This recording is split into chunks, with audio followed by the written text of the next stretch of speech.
Good morning, my Teaser King family. How is everybody today? What a it was I actually had a great day yesterday, although it started slowly.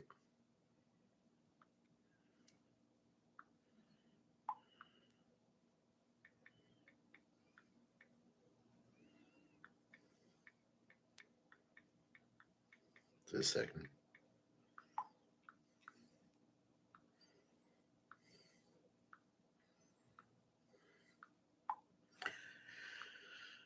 So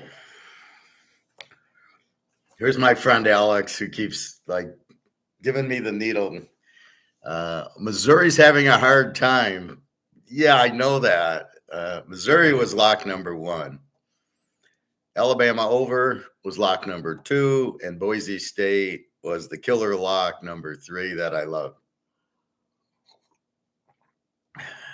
Hey, Real D. Aaron. Hank Aaron? Who's Aaron? Aaron should retire. Oh, Aaron Rodgers? I'm not watching the game. They look bad. Well, they're playing Minnesota. Pretty good team. And we've seen many quarterbacks fail at the hands of the Jets. So I don't know I haven't seen the score. Well, Minnesota's tough. I didn't play the game because I don't like um,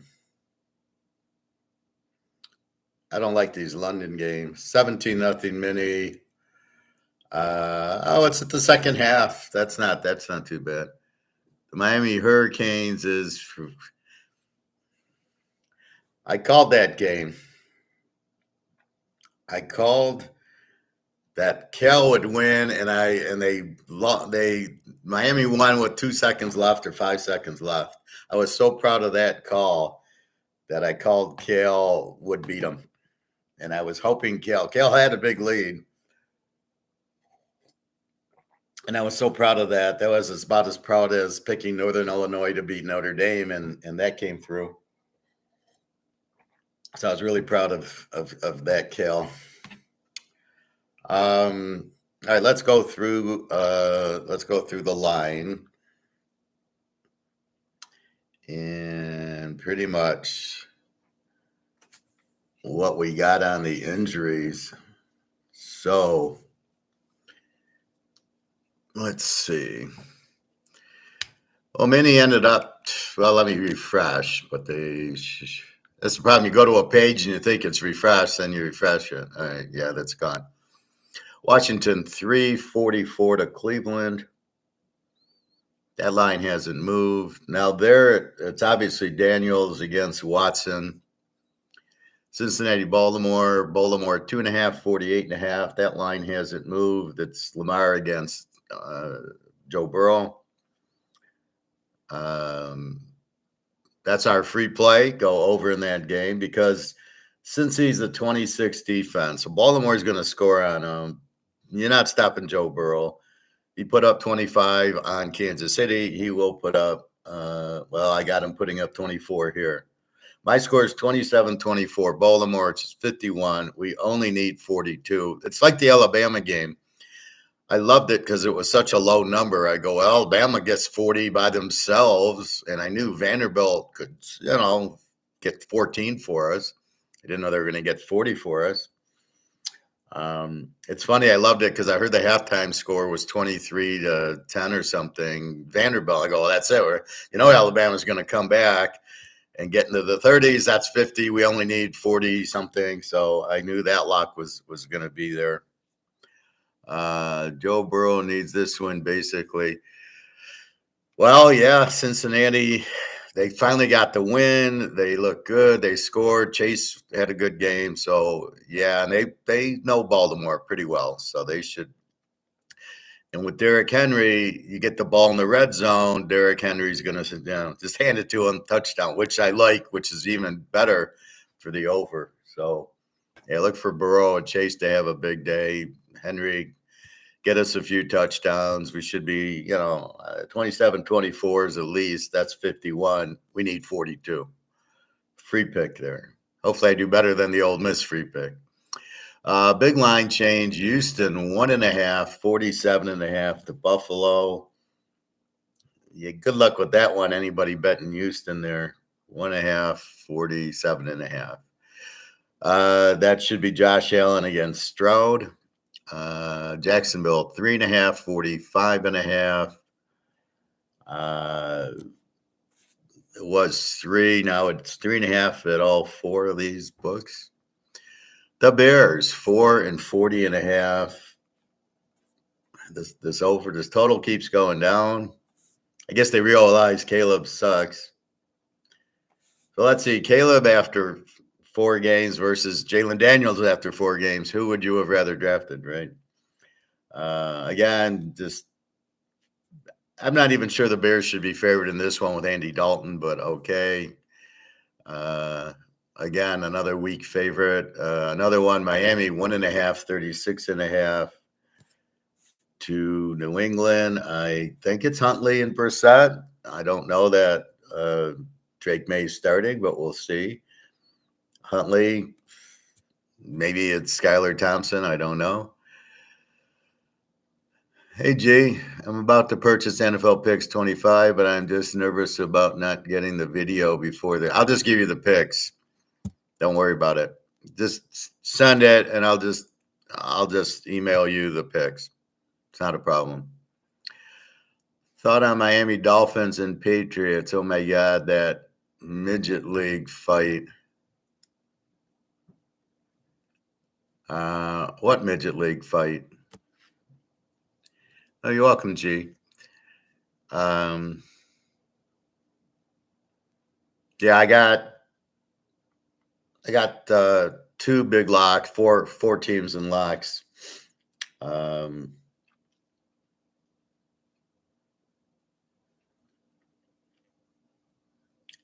think. Well, I know I have 2 locks, but I got about eight plays. Yeah, you're welcome, G. I'll keep an eye for it. I'll email it to you shortly. Miami. So Miami's favored. We'll have to see what's going on there. The Niners in Arizona. The Niners 7 and 48.5. You can get. What's wrong with Arizona and Kyler Murray? 13 on the Lions, 14 on Washington with that defense. The Niners need the game. They are a game behind Seattle. They're 2-2, so they need to start winning. The Niners, they're at home. And I don't know what's wrong with Kyler Murray. I think Marvin Harrison is not – he's not it. He against the Lions, he was wide open on times on back shoulder throws, right? So that the receiver kind of stops and turns and catch. He didn't do it. He didn't know how to stop and turn and catch the back shoulder throws. There was balls hitting him in the helmet that he couldn't catch. This guy is not it. Oakland, Denver. Denver is 2.5, 36 to Oakland. Now, I know that Devontae Adams is out. Crosby's been questionable with pulled muscle. So we don't know if we have Crosby. We know we don't have Devontae Adams. Denver's pretty healthy. The Notre Dame running back's been out for a while. Green Bay 349 to the Rams.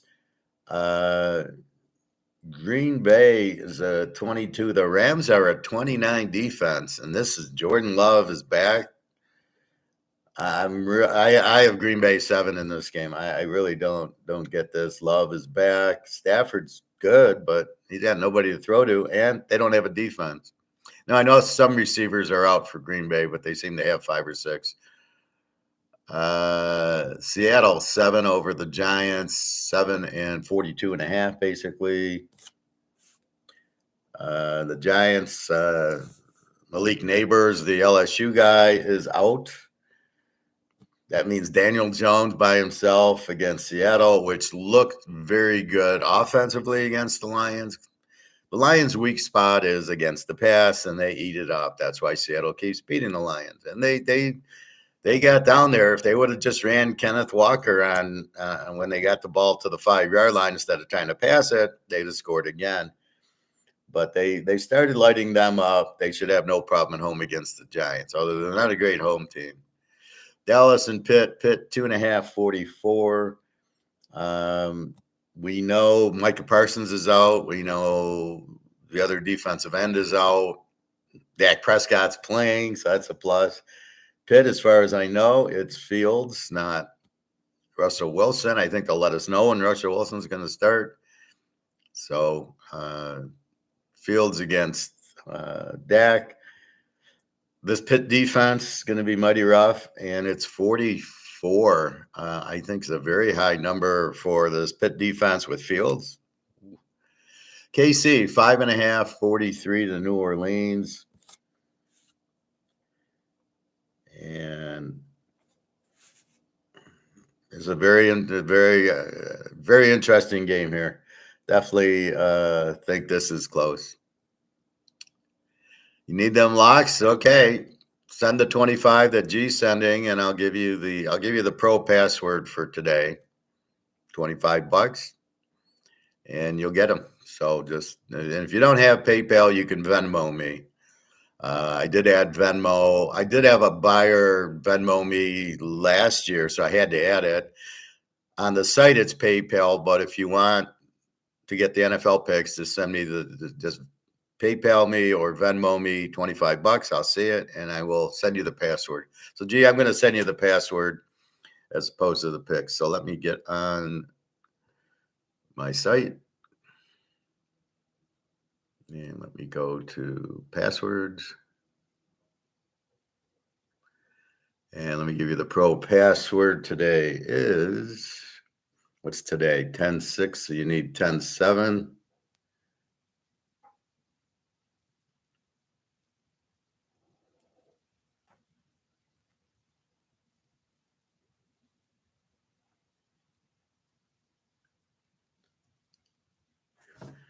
Okay, I will email you both the password. Just go into Teaser King, go into this week's picks, that one, and type the password in there and hit submit, and you'll get the pro plays. Easy as pie, right? I'll go through my picks from yesterday. So I start off with Texas State, Sam Houston. They both win. The teaser wins. My lock was Vegas with Boise. Vegas, I'm winning with 26 seconds left, and then I lose in overtime. My next lock was Missouri and Alabama over. I lose with Missouri. So what I do is I still love the Alabama Boise. So I played it 2 times, Boise, Alabama lock, 21 units twice. Because I love it, but I don't know who else to put it with because it's already part of the day. Well, I think I relocked it yesterday morning or Friday night. When I lost to Vegas, I said, oh, I need Boise. Boise's my favorite play yesterday. Then I got Indiana with Texas Tech. That wins. I have Tulane with Lou Lafayette. That wins. I got Mississippi over the free play with Rutgers. Mississippi doesn't come over, but Rutgers wins. Rutgers got a late touchdown for us. I have Ohio State over with the Army, another winner. I have Arizona State over, which wins by a mile. And Oak State, I needed one more touchdown. So I lose the Oak State. I have a pro college play going today with Boise, and then Boise, Alabama in the lock. And then I got 1, 2, 3, 4, 5 pro plays, 6. So I got 2 pro locks. I had Tampa Bay with the team already, so please put them in a teaser. You'll see who I had them with, although I do play them again. So you got 1, 2, 3, 4, 5, 6 plays, 2 lock plays, and a couple of 15-unit plays that I love. It's interesting how I choose my lock, like Missouri plus the 8.5 from A&M after they barely beat Arkansas. I got Missouri way overvalued. And then look at Mississippi. What the fuck? They're averaging 50 points a game, and they get 27 on South Carolina. And then I call the Cal game perfectly. I said they're going to win. All right, they lost by one. They were getting 10, so you get 16. I called the Alabama Vanderbilt game perfectly. This is why I play the totals, because the totals give you. I don't give a shit about the upset, right? I missed the Georgia under. That should have been my lock. I don't know what I was thinking. I was shocked by them giving up all the points to Alabama, but Auburn doesn't score much. Pretty good defense. That's what I usually look to lock the Georgia games. And so I don't get in trouble with Alabama Vanderbilt because I have it over, because they score 40 points a game. So that's how I kind of beat all the bullshit. I didn't play Tennessee, Arkansas. Arkansas wins the game. I hit the Ohio State, Iowa game because it's so low. And I only knew it was 39. I got 35 from Ohio State. The late touchdown from Iowa, I win. I like the Michigan under Washington. Then Michigan switches quarterbacks just to fuck up the under a little bit. We still get it. Penn State, I laid away from them. I liked them, but for some reason I didn't play them, and they barely beat UCLA, laying 28. I think because the number was too high. But this is like Ole Miss isn't that good. Missouri will not bet again this year. North Carolina sucks. Georgia Tech did beat Duke. So a lot of the games, now I'm really seeing the teams finally what they should be.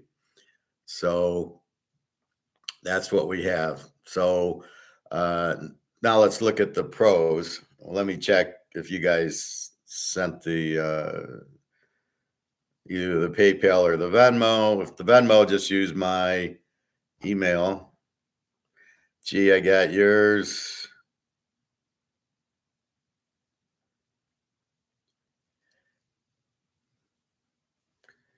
I didn't play the 9:30 game, G, just because I don't really like the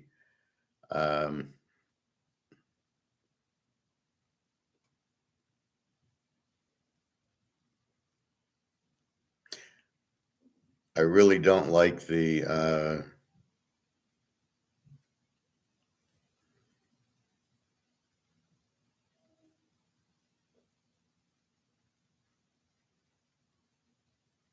I really don't like when they travel.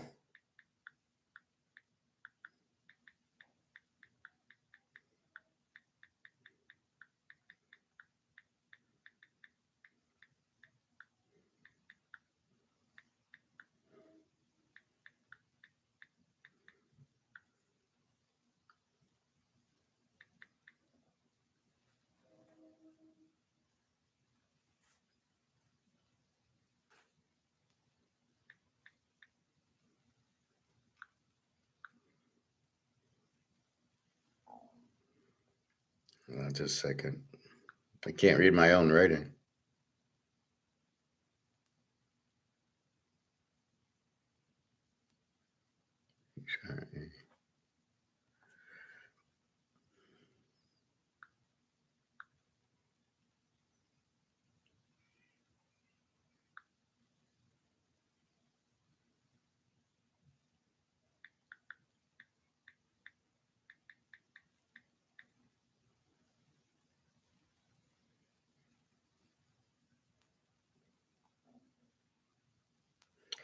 Okay, G, I just sent you the password. Well,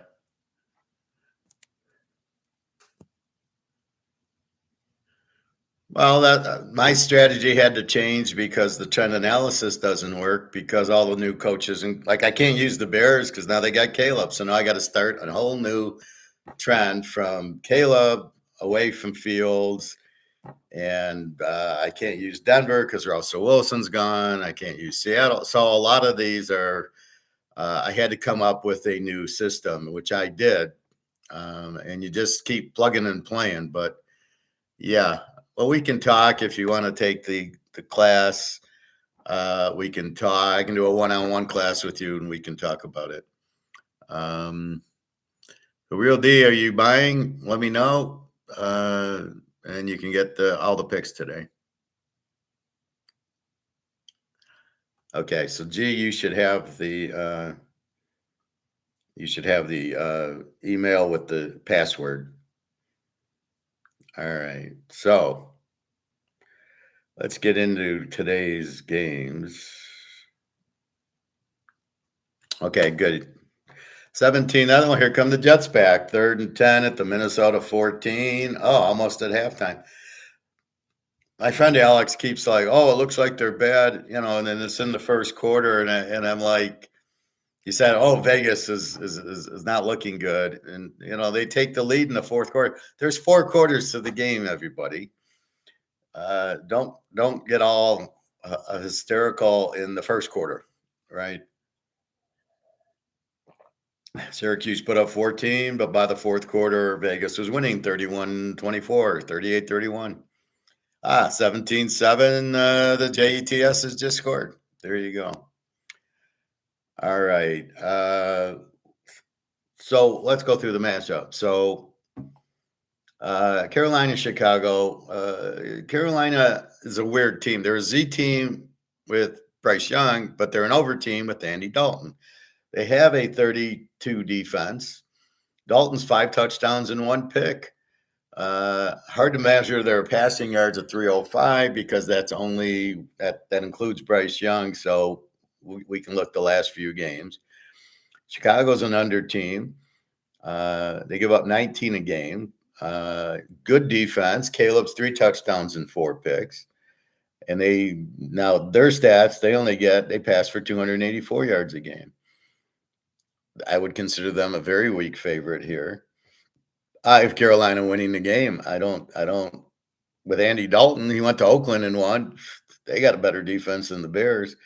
So again, this is like the key is at the end of the day is how good is the team and who are the team. And we got the Bears can't score, good defense. Carolina with Dalton scores and has no defense. So that's why I locked Cincinnati with Carolina last week on the over, and it won by a ton because I realize Cincinnati's an over team, but I realize Carolina, they got a 32 freaking defense. A guy like Joe Burrow is going to carve them up. A guy like Caleb won't. That's why you got to be careful who you're playing in the over. That's why you can't play this game over. You're not going to get points. Caleb can't take advantage of the 32, right? But Dalton should definitely score on the Bears. Now, the Bears did hold Stafford pretty good, but he didn't have receivers. So we'll see. Real D just paid for Pro Class. Didn't get my pal. Did you go on? There's no password if you paid on the class. Let me send it to you. The class, there's no password. There's only password if you buy the pros because, let's see.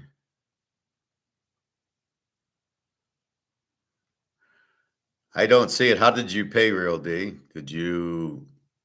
I don't have anything saying you paid. Let me double check. I'm not seeing it in my email. So normally I get an email that says service from PayPal. Somebody just paid you. I don't see it. I believe you paid it, but I don't know why I don't see it. Maybe it takes a minute. Let me refresh. I'll refresh it again in a minute. Yeah, in the class, you don't need a password because I would just do it like I'm doing it now, but it would be private, and I'd enter your email.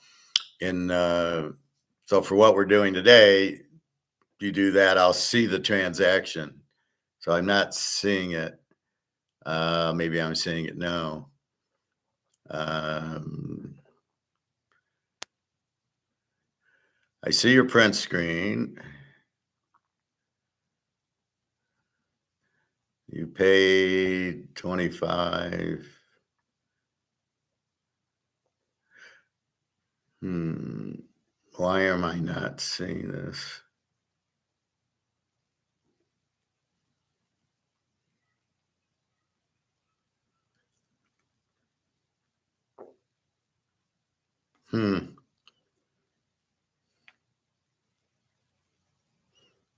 Let me go into my PayPal.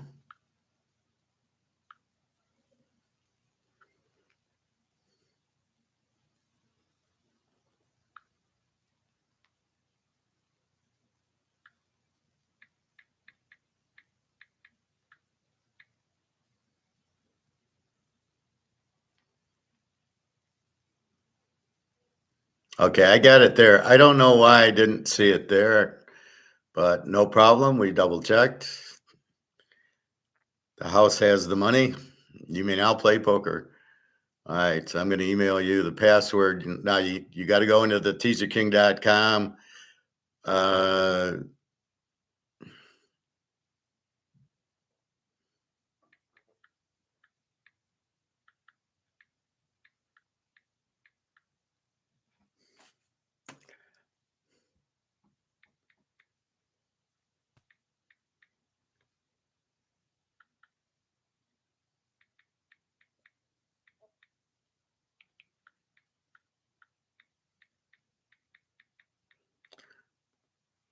All right, I just emailed it back to the.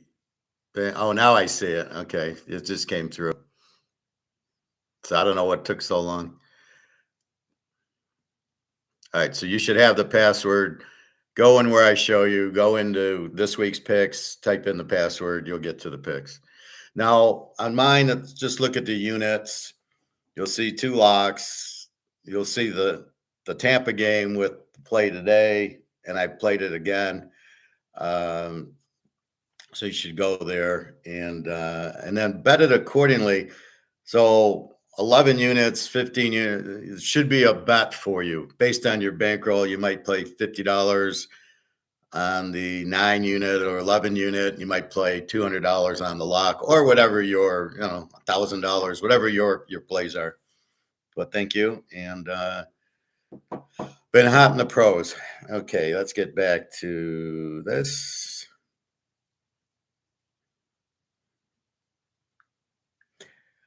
All right, so um, Baltimore Cincy, I gave you the score 27-24. Both teams are over teams. Both teams score. Baltimore gets 435 yards a game, which is far over anybody else. There's a 394 with Washington. There's a 400 with Houston, 424 with the Niners, 418 with Green Bay, 402 with Seattle, and that's it. Even KC's only got 339. So they're the biggest yards team. They have a 22 defense. Cincy's with the 26 defense. So there's a double. I like that. Baltimore should light up Cincy with this defense that gave Washington 38 points. Cincy needs the game. They're obviously 1-3, but it's Baltimore, and you can't say that. That's why I'm going over in the game. That's your free pick. It's only 48. We only need 42. It's 24-20. Believe me, Joe Burrow will put up more than 20 points on this team. And with Henry, they'll be there. So again, that's your free play. Go 27-24 Baltimore, 51. We only need 42, and that's why it's the free play. The line should be in the 50s. Why is it only 48? It makes no sense. Because if Henry runs the ball, he's going to score touchdowns. Miami, New England. Miami's now 1.5 point favorite. Let's see. Let me go into here and let's see what the fuck. Did Miami switch quarterbacks?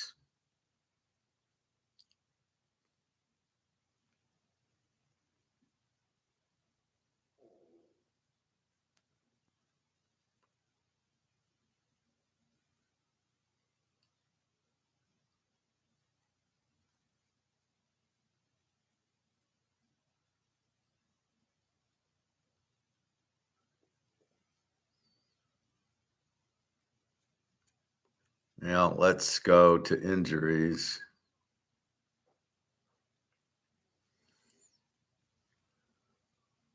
I don't know if this is going to tell us starters.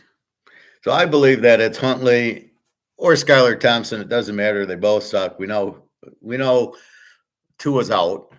And then we got Brissett, possibly Drake May, which maybe is why the line went. But I'm not seeing in the news that Drake May is starting, but it doesn't really affect the play. Let's see. Yeah, see, this is just injuries. That's why I went to news first.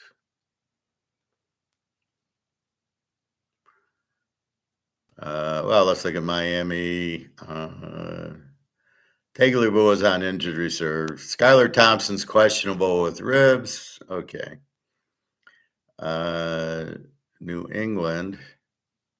The Giants, Malik Neighbors is out with a concussion. The JETS's. New England.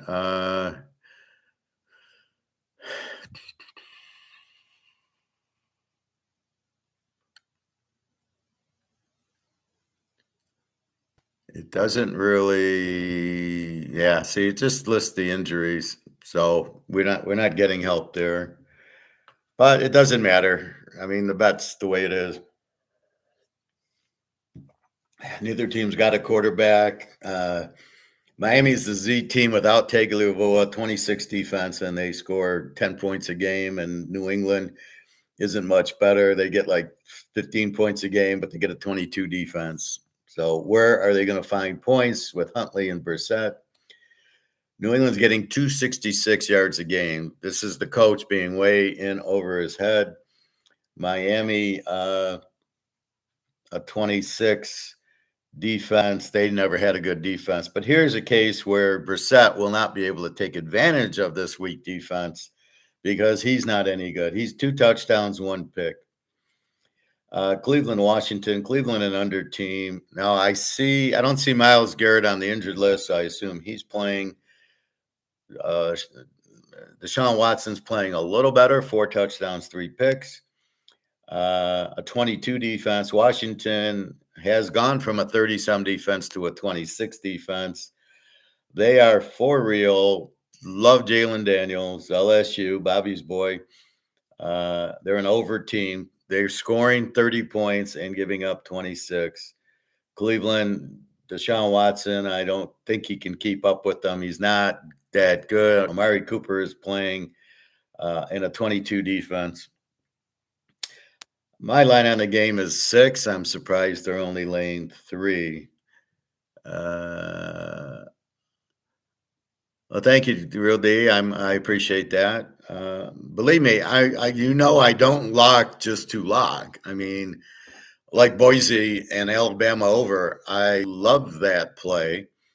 That was like, I had Boise in like 4 teasers. This is my whole theory, right? If you find the Boise and you find the Alabama over, you play them in 2, 3 teasers.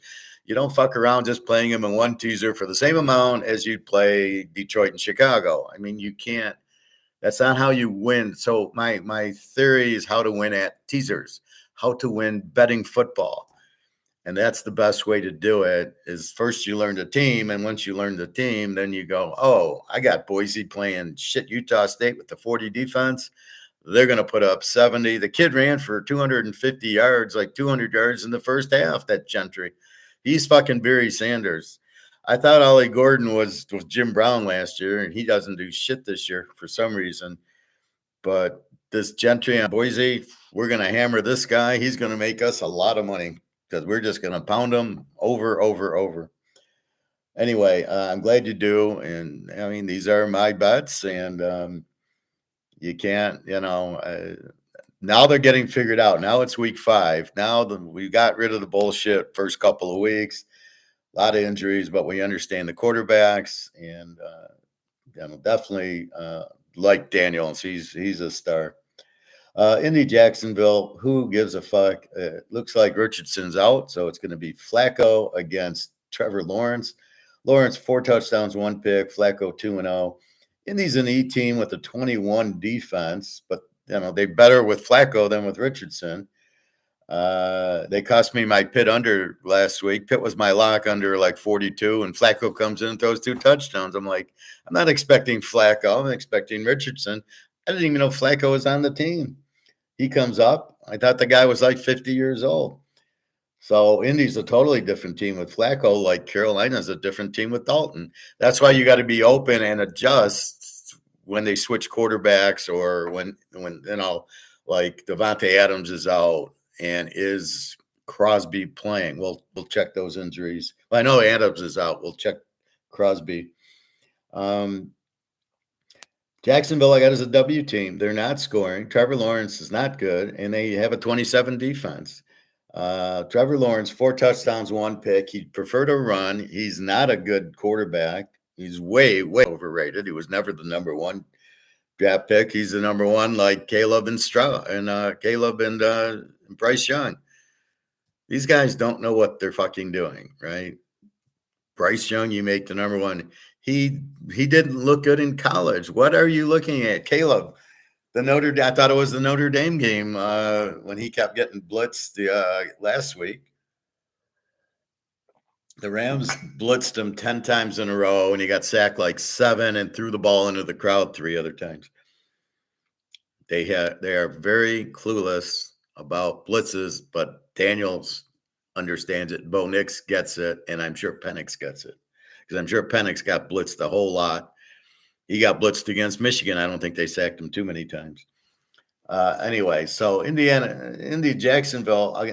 Jacksonville's like Chicago. I don't know why they're favored. I don't know who they can beat, especially with Flacco. Buffalo, Houston. Buffalo is an A team with the 21 defense. Josh Allen, 7 touchdowns, no picks. Houston is an E team with the 24 defense. They do get 400 yards a game. Buffalo, okay, they lost at Baltimore. This game is not at Baltimore. It's at Houston. It's not the same team. You're going to get Buffalo intense after losing. They're a 4-1 as a road dog, and play against Houston as a home favorite is 6-1. So Houston's not a good home favorite.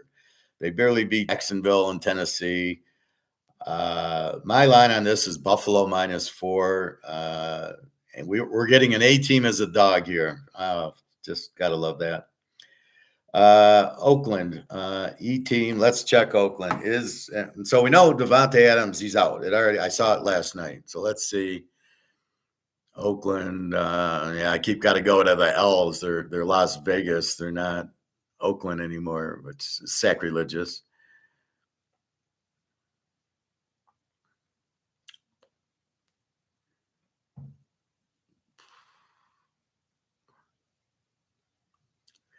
All right, Las Vegas. Devontae Adams out with the hamstring. Chandler Jones questionable. So I assume the questionables are playing. Nick O'Leary questionable. Reggie Ragland questionable. Everybody's questionable. Max Crosby questionable with an ankle. He's playing. That's what that means. Because when you got to Devontae Adams, he's out with the hamstring. Well, he's not questionable. He's out. So the outs, they kind of tell you. Questionables, all they do is play. There's a Marcus Sapp injured reserve. Okay, so we know those guys. Zamir White, running backs out. Never heard of him. A lot of linebackers questionable. One, Luke Masterson. I have no idea. Michael Mayer, the tight end, is out for personal. So you got Devontae Adams and Michael Mayer out. And you've got, as far as I can see, Brock Bowers playing with, with Minshew playing. And it looks like you'll have that. So I might add this game to my list, folks. So that's what we wanted to see. So Max Crosby is questionable, which means he's playing. Well, we assume he's playing. Denver 2.5, 36. So Oakland's an E team with a 24 defense. Minshew 3-3. They are 12-2 as a road dog. I can use their stats. because I have the coach from last year. And now I can't really use it because Minshew's new. So forget that. Denver's an under team, 14 defense. So they've been playing very strong defense. Only 271 yards because Bo Nix is new. The growing pains, I probably wouldn't have played him, but I don't think they have a good quarterback to back him up. But Bo Nix will come. He's got 1 touchdown and 4 picks. He was 0-4, so he got a touchdown with no interceptions against the JETSs. Arizona against Frisco. Frisco 7-49. Murray 6 touchdowns and 1 pick, but he's been 6-1 for a while. Brock Purdy 5-2. Arizona gets 348 yards a game. Frisco 4.25. I got Frisco as a B team with the 21 defense because they're scoring mid-20s but not upper 20s. I have Arizona as a W team. They are not scoring. You must look at the scores. 13 on the shitty Lions. Look what Seattle did to them with the passing offense. Kyler Murray didn't run on them. I don't know what I was watching. And then last week, they lose 42-14 to Washington, who has no defense. And Washington shut them down. And I think Washington's starting to play better defensively. It used to be a 31-32 defense. It's now down to 27. So keep your eyes on that. The Niners in a must-win. They're 2-2. Seattle's 3-1.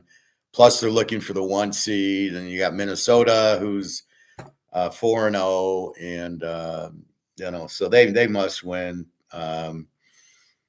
So I'll look for them to have a big game. I think let's check there. I think Deebo Samuel is back. The only one I think out is McCaffrey for San Fran.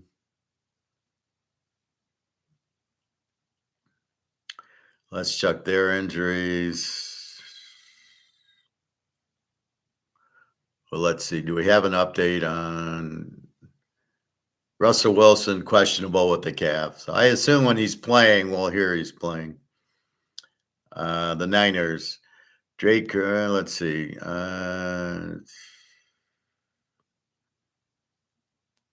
Couple of linemen on injured reserve. Christian McCaffrey, Achilles, he's on IR. Kittle, questionable with ribs, he's playing.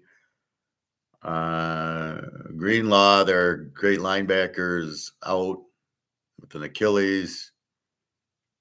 I don't see Deebo Samuel on here, and I don't see Ayuk and the backup running backs. Well, the Niners are pretty healthy except McCaffrey, but they have a good backup. Must win the game. They're at home, and they see Arizona twice. I know the coach fears Murray, but we look at the Arizona defense, it's a 27, so like that. The Packers, an over team without Love for 2 games, comes in last week, throws a few interceptions, then he gets hot.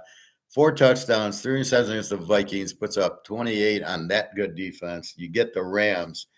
The Rams are struggling offensively. Cooper Kupp's out, Pukanuka's out, and then you've got Aaron Donald retires, and they're giving up 29 a game.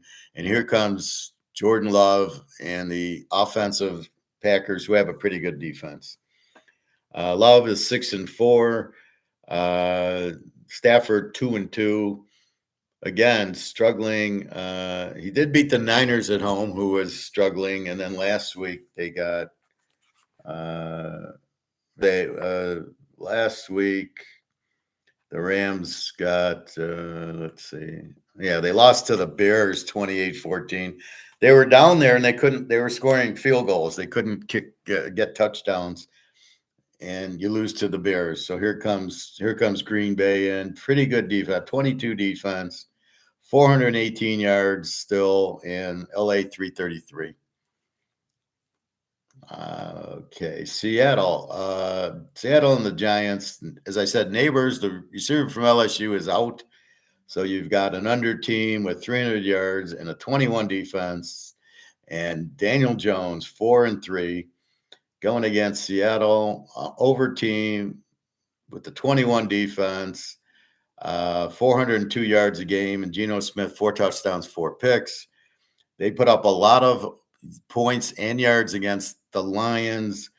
in Detroit, which is hard because of the noise, but he ripped the secondary, which is Detroit's problem. That Darian Arnold, the number 0, oh my God, this is anything of these Alabama defensive backs. Why do you keep drafting from Alabama? Like the GM's really smart. Well, I'll take guys from Alabama. Look how smart I am. Yeah, okay. How's that doing for you? The guy doesn't know how to cover. He keeps grabbing the players. They keep calling interference or holding on him. What are you doing? He's still doing it. Well, why is he out there? So Seattle's starting to score. The Giants I don't see them. They got a under team and Jones. So I think Seattle should get the win here. They've been playing well. They've been using Smith Najima, but not Lockett as much. I disagree with that. They should use Lockett, Metcalf's, and he's like CD Lamb. The Giants have terrible matchup problems with their wide receivers. Dallas and Pittsburgh.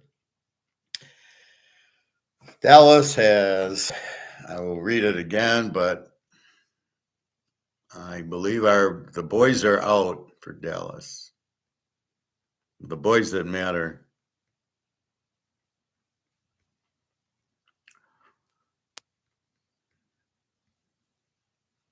All right, Dallas.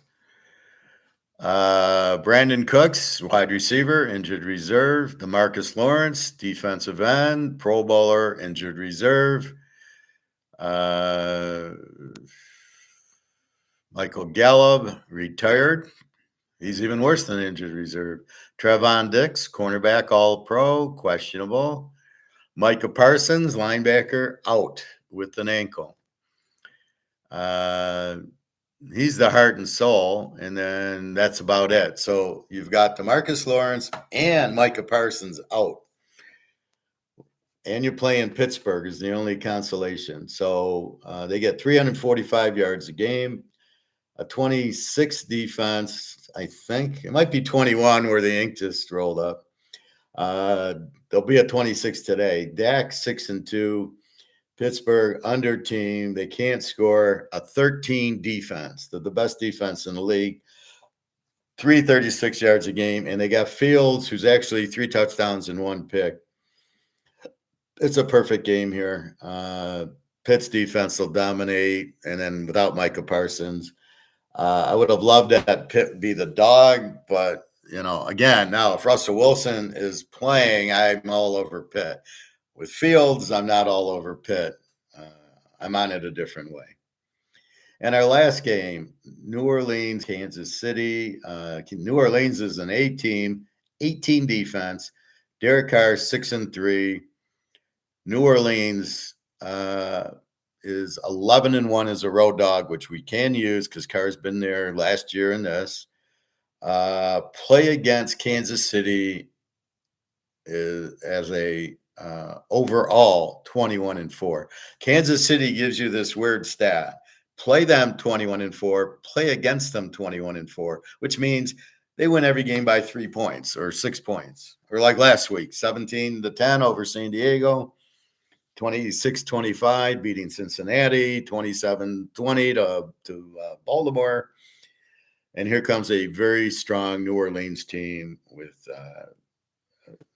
looking at it, Olave's playing, Shaheed's playing, and then Kamara's playing. So all the stars are playing. Carr's okay. Good defense, 18 against 18. Mahomes has 4 receivers out. Rice is out. He took care of that himself last week. So you got Mahomes without Pacheco, without 4 receivers. Where are they going to get offense? He keeps throwing interceptions because the receivers aren't reading his routes. Only Kelsey can. So in other words, the receiver's supposed to go up and break to the left. Mahomes is throwing it to the spot where he thinks he's going to be, and he's not showing up, and then that's why he's getting the interceptions. They're all the receiver's fault. It's never Mahomes' fault, but that's what you got. So I got KC 5-43.5. Keep in mind, take Kansas City 21-4, play against them 21-4. And oh, by the way, New Orleans is 11-1 as a road dog in a teaser with these guys. So I think this will be a very close game Monday night. So those are your plays. Those are your injuries. And that's what's going on. So let's check the JETSs against Minnesota's. And let's check if the line moved. 17-7, second and 10 at the Jet 39, 5:21 in the third. It's not even on fucking TV, the NFL network. We're all running to get the NFL network so we can watch this. You got to be kidding me. You go on YouTube at about 12:30, and in the 15 minutes, they go through the whole game. So why would I need, because you've got the 1 o'clock games, the 4 o'clock games, and the night game. And we're up late with the Boise game and Texas Tech yesterday. That was another one I called the upset. I had Texas Tech, and Texas Tech actually won the game over Arizona, as I thought. The key to betting college football right now is watching the balance. Texas Tech, great quarterback, great running back. Boise, good quarterback, great running back. Other schools, that's what you're looking for, the balance now. Kansas is starting to score. Arizona State, great running back, decent quarterback. So if you have a really good running back in college, you're going to eat them up because these guys are not ready for it. Look at fucking Alabama, Vanderbilt. I got to check that box score. We'll do that in a minute.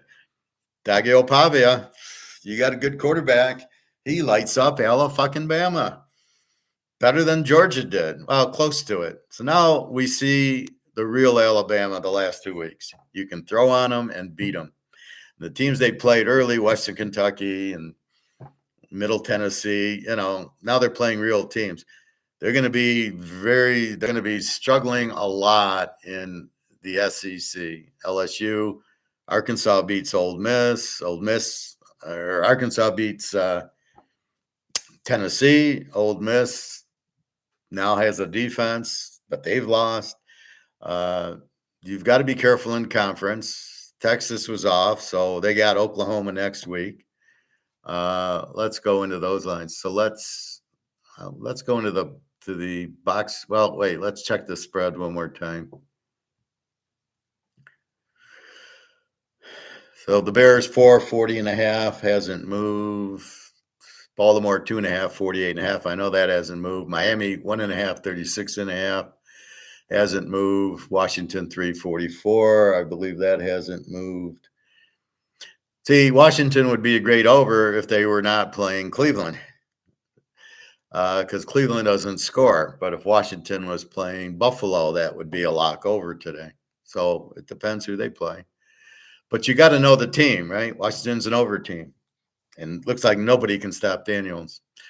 Jacksonville, 3.5, 45 to Indy. We got Houston now laying 47.5. We'll take the 1.5. Thank you very much. Denver, 3.36 to Oakland. Frisco, 7.49 to Arizona. Green Bay, 3.49 to the Rams. Seattle, 7.42.5 to the Giants. Pitt, 2.5, 43.5. Oh, that's what it's been. And Kansas City 5.5, 43.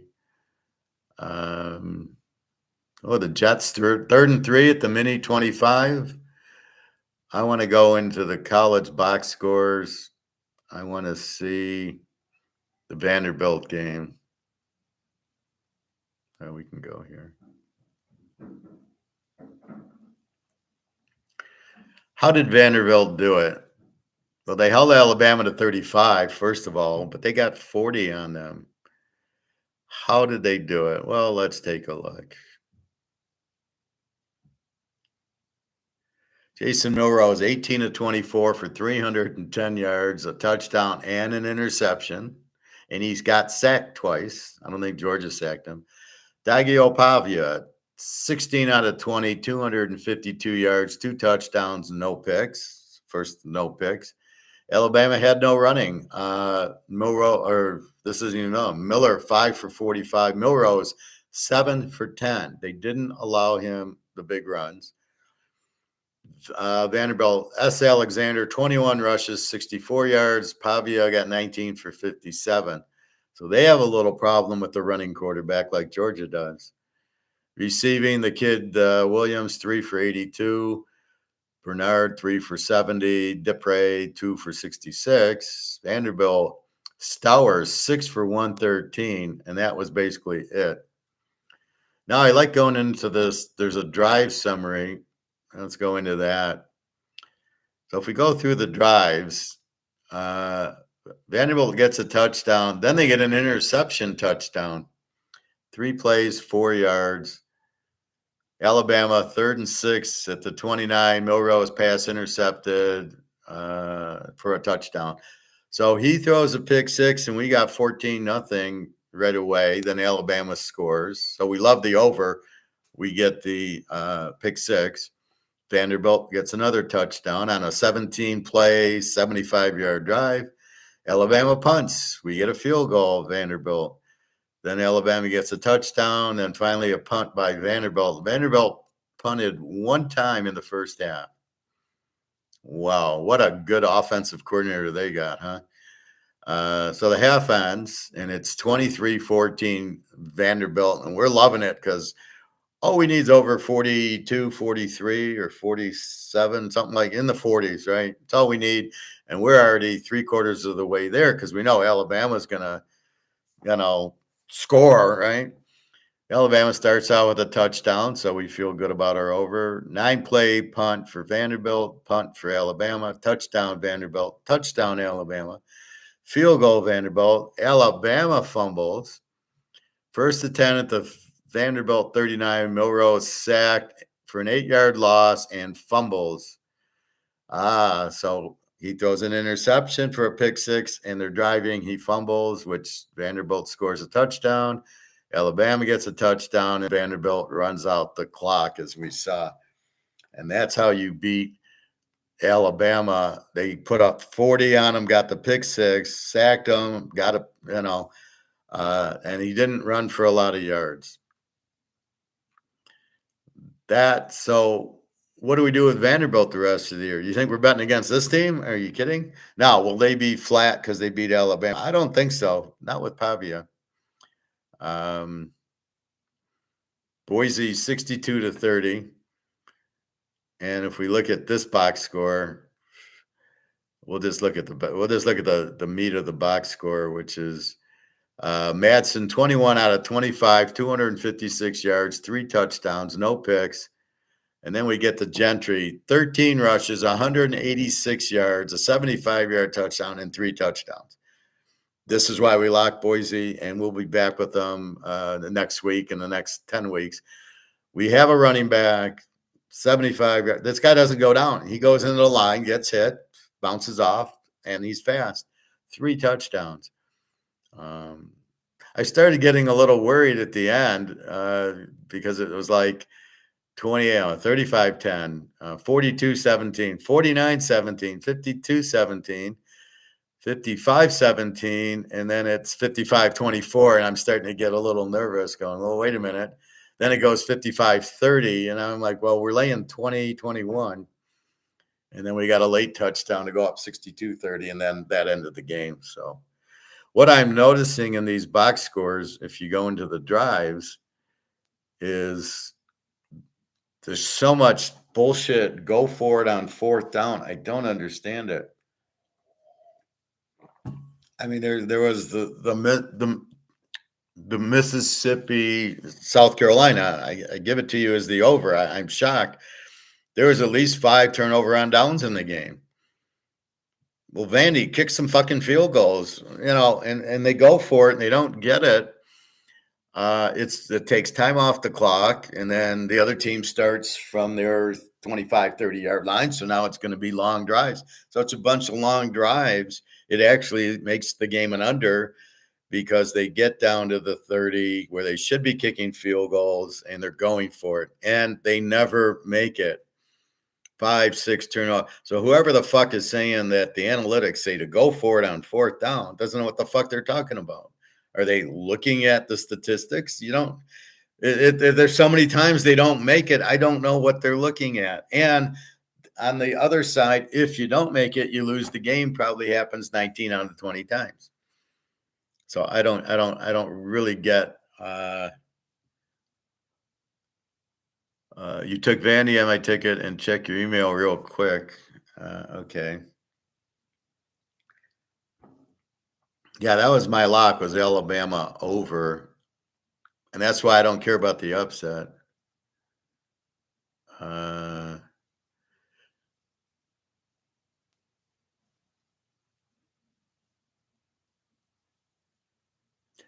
uh, you sure?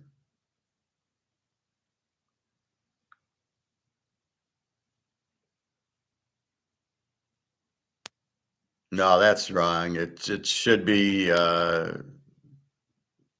a wrong number. I'll change it.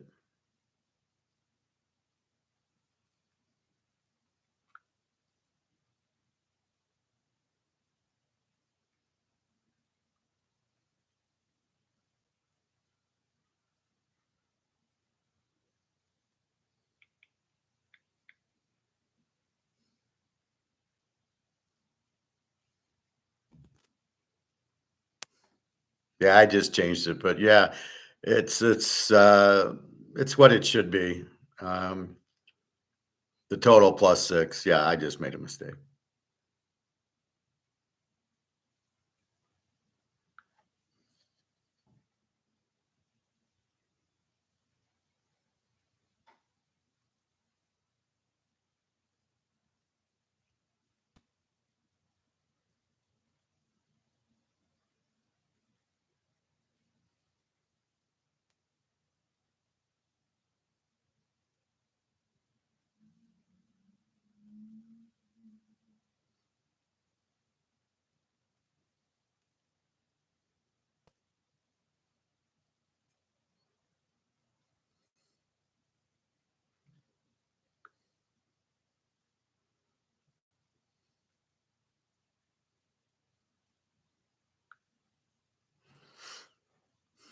All right. So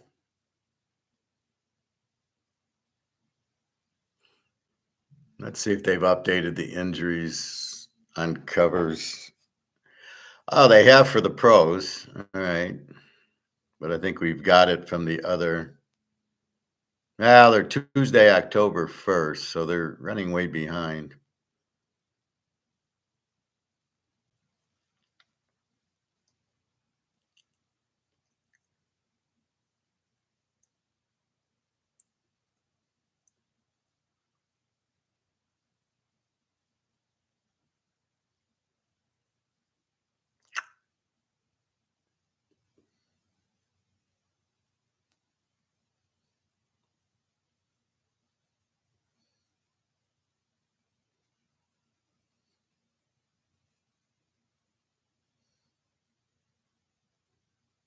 I'm just looking at injuries. If there's anything that covers gives us now that they've got Thursday, October 3rd out there. Ezekiel Elliott, injured dehydration. Oh, he can't drink water.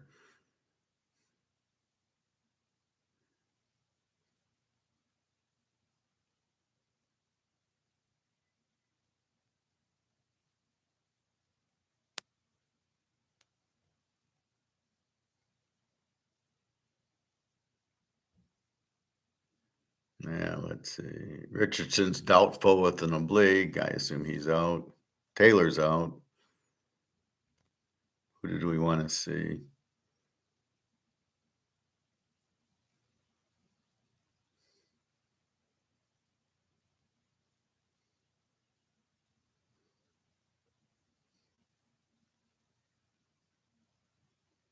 See, here it says Brock Bauer injured hip. I didn't see Brock Bauer on the other injury list. Let's see.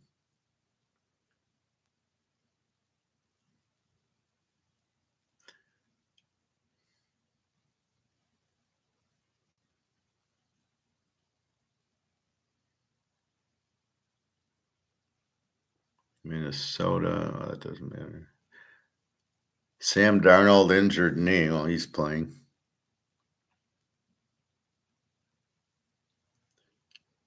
Yup, I'm on Hard Rock. You're on Hard Rock. Okay. Uh,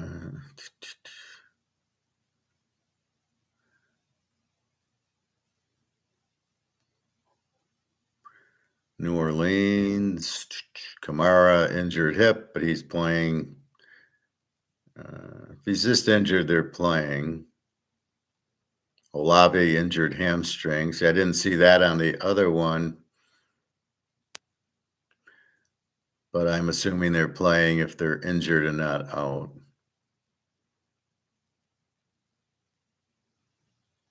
Russell Wilson, questionable.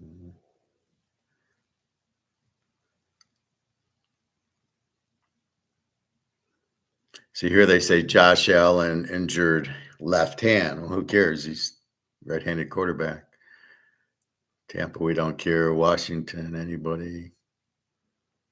Brooks Robinson, questionable with the knee. Mariota. Eckler, injured with a concussion. I didn't see him on the other ones. I don't know what's going on with these guys. Let's look at college football next week real quickly, just the big games.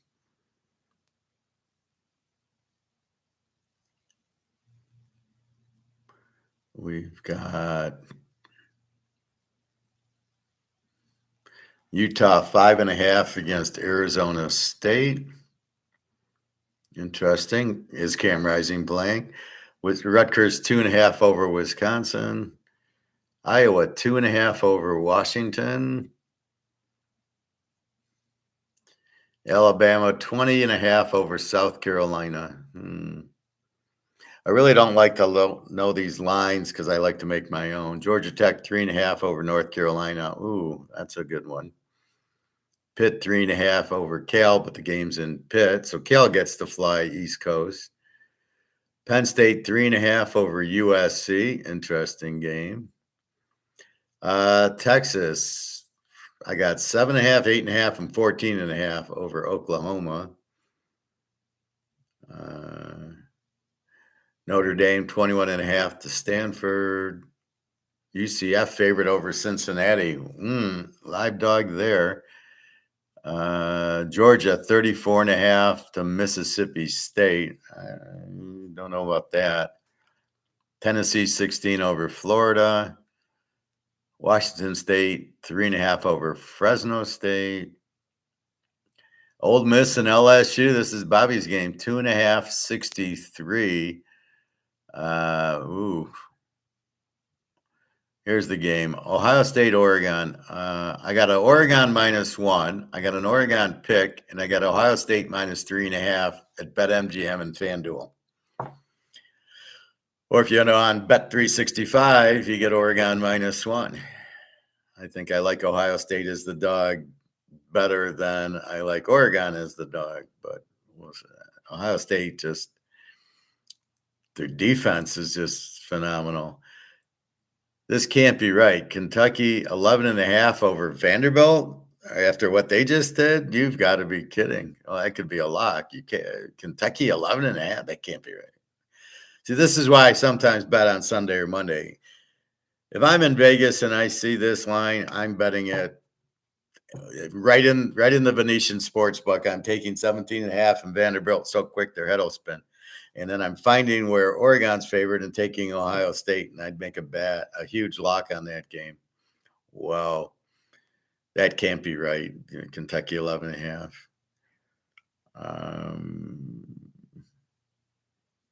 Kansas State 5.5 over Colorado. How can LSU play? Okay, we're getting into the following week. Okay, so Georgia plays Texas the following week. I don't want to get too far ahead of myself. So anyway, that's some of next week's games. Again, I don't want to know the lines because I don't want to be influenced by the line. In other words, my line will probably be Ohio State 3 over Oregon. I don't want to know what this line is. Anyway, that's just some of them. If we go through some of the games yesterday, I haven't written the scores down, but I've given you my plays. So we start off hitting the Thursday games, and then we lose with Vegas 44-41, not expecting Syracuse, after the way they destroyed Mikey Keene, to score 44 on them. They got the big lead, and then Vegas had the lead late in the fourth quarter. So Syracuse tied it with 20 seconds left.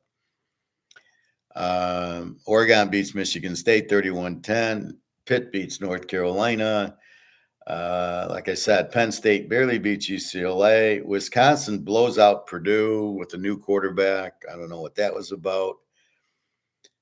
A&M destroys Missouri, which was shocking. I had Missouri winning 31-27, and they beat them 41-10. It's like, what's going on with Missouri? Navy blows out Air Force. SMU beats Louisville in an A game. Army blows out Tulsa. Clemson beats Florida State pretty good. Arkansas upsets Tennessee. See, and this is my whole point with this. Tennessee plays the high school teams and puts out 50 points. They blow out NC State. They go to Oklahoma, win 25-15. Here comes Arkansas, who is a 20 defense, 459 yards a game. Tennessee 5'10 with the freshman quarterback, and he played like a freshman yesterday. Arkansas beats them. And this is the point about learning the teams in conference versus out of conference. So when they're blowing out the Akrons and the Kent States, beware. Now we see who Tennessee is, and they got a date with Alabama in 2 weeks. So next week they don't, but the week after, third Saturday in October. I don't know where the game's at. That should be a very high scoring game, Tennessee, Alabama. But the loser's out. Now they both have one loss, right? So this is a real tough game. All of a sudden, Arkansas looks like superstar. You just beat Tennessee. Tulane blew out UAB, which I took. Indy's looking really good. Beat Northwestern by 17, scoring 40 again. Indy's our bitch this year. Ohio State does what I thought. You had a 44-45 on Iowa. I took the game over, and they win 35-7, and they go over to 42. All we needed was 39. And with a team like Ohio State, they can do it by themselves. They put up 35. They held Iowa's runner, and then at the end, he scored, and that was good. And that was it. I mean, 35-7. They were laying 20, so it was hard to take Ohio State laying 20 when I know they're going to go over. So we get the over. Toledo beats Miami of Ohio. I believe Virginia Tech took care of Stanford. Georgia handles Auburn. I circle the under 58.5. I don't play it. I don't know why. I was so distraught with the Alabama game. And they 31-13. No, it was a 44, which is a typical Georgia game. So Georgia back to basics, took care of. They didn't look great against Auburn, but they got the win. Auburn needs a quarterback. Ole Miss barely beat South Carolina. They're not scoring. They have a 580 yards of offense, but it's bullshit. I mean, Jackson Dart is not that good. And so Ole Miss is very highly overrated there. So they did win and cover, but I mean, we needed 47 and we got 37 or something. I couldn't believe we only needed under 50 and they win like 27-3 or something like that. Marshall against App State. Marshall took care of business. Connecticut Temple was much closer than we thought. Temple's starting to show signs. This game's just shocked me. Charlotte and East Carolina. I got Charlotte as a Z team. Not anymore. They put up a 50 on East Carolina and blew them out. They have a pretty good running back. I was shocked by the score.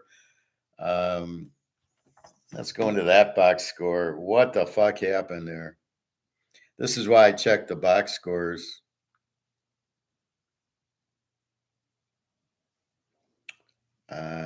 Charlotte.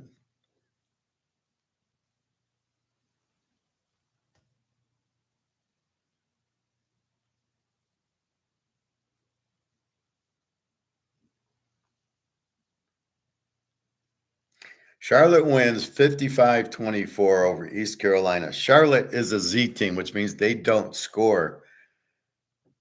Charlotte runs for 6 touchdowns, steamrolls East Carolina. What the fuck? So I go into the box score, what happened? And Charlotte Purdy, 13 of 22 for 200 yards, and he had no touchdowns and no picks. I'm going, well, that didn't do it. And then I look at their runner, H. Wilson, 15 rushes, 164 yards, and 3 touchdowns. And C. Norton, 10 for 88 and 2 touchdowns. Aha, they switched running backs. So now they're a running team with this. What's this guy's name? Catavius Norton, and then let's see, Hassan Wilson. Hassan Wilson goes off for almost 200 yards against a good East Carolina team. East Carolina I have as a B team, a 19 defense. They put up 55 points. This is why we look at box scores. Wait a minute. They're a Z team. They don't score. How the fuck did they get 55 points? You see the running back. So obviously the guy's probably just was injured or they just put him in the lineup and they didn't use the quarterback that much. It was strictly that. Okay. So that was that. Rutgers, Nebraska, I took Rutgers in 13. They're losing 14-0, and they're nice enough to score a touchdown late in the fourth quarter, and it's 14-7. We got 13. I thought about actually playing the over in the game, which I would have lost, so that's why I didn't. Even though these are under teams, they've been scoring. So I was surprised that Rutgers only got 7, probably some turnovers, but I play it right. I take Rutgers in 13 over the over or the under, over the over, and we get lucky and win that one. West Virginia, Oak State, I have the game over 58. It's 52. Oak State did not score. West Virginia does not have that defense, so it must have been turnovers there. And I looked at Ollie Gordon. He ran for like 50 yards. Like, dude, this is West Virginia. What are you kidding? So I don't know what's going on with Oak State. Alabama Vandy, that's our lock, over 53, 54. We're over 48 in an Alabama game.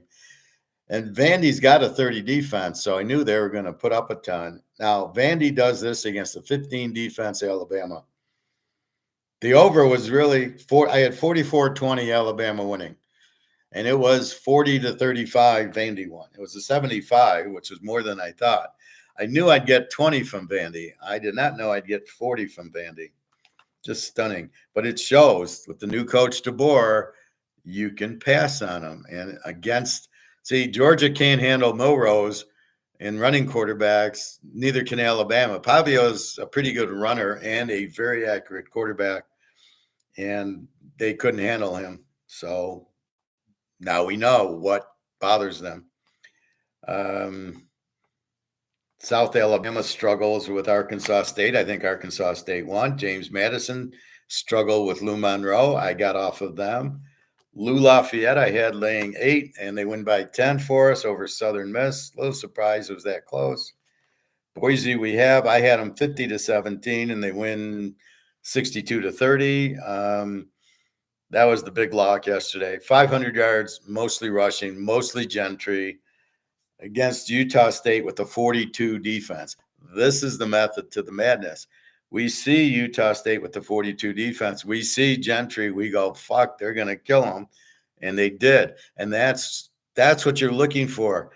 Against an Alabama 15 defense or Georgia, Gentry's not going to go off. He did go off against Oregon in the first week. So now we see they're at home. They got to win, and they just crushed. That's what you're looking for, that explosive team against Utah State's a W team, but a 42 defense, and they just sat there and watched them run up and down the field. Iowa State blows out Baylor. I mean, they got Iowa State. Rocco Brack looks really good. I'm glad I had the over circled, over 45. I didn't play it. I was thinking of Baylor in 17. I'd lost that. I don't want to bet against Iowa State. Baylor, I'm confused by their coach. So Iowa State, a very good team. Minnesota beats USC's struggling. You got to watch these games and see Miller Moss. They need to go to the Vegas quarterback, Maivia. He's much better. Miller Moss, there's a problem with this guy's system. The defense, I mean, Minnesota lit him up. But as I said, Minnesota scored 3 touchdowns on Michigan's defense late. So you got to keep an eye on that. And that's the key. So we watch Minnesota. We're keeping an eye on Minnesota scoring. And now they go out and beat USC at home. So now Minnesota's a live dog. San Jose State beats Nevada. Michigan, Washington. I had 2017 Washington. They won 27-17, I believe. I have the under 41.5, under 47.5. It was a 44. I know that. So it was 27-17. So I was pretty good. I had 20-17. I hit Michigan's total. Michigan changes quarterbacks on us. They go to Tuttle, the guy from Indiana, who was supposed to be the quarterback all along. Orgy sucks. They go to Tuttle. He plays fairly good, but Washington's just too strong at home. And I'm sure playing, it's 7:30 game on the West Coast. Florida kills UCF. Okay, we got to pay attention to that. Georgia Tech beats Duke. Kansas and Arizona State play a game. I have the game over 51, and they play a 75-point game. I loved it. Why I didn't give you that as the free play instead of the other, just what happens.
Sorry about that. So Kansas is starting to score now with Daniels. Arizona State has a good running back. So does Kansas. So those are teams you can kind of rely on.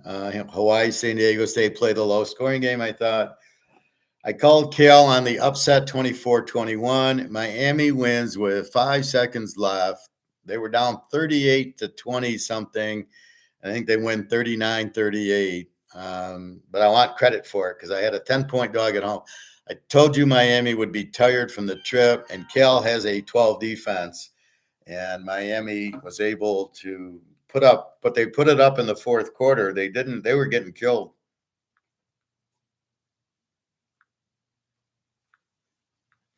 So again, I want credit for that. And then I have Texas Tech, Arizona.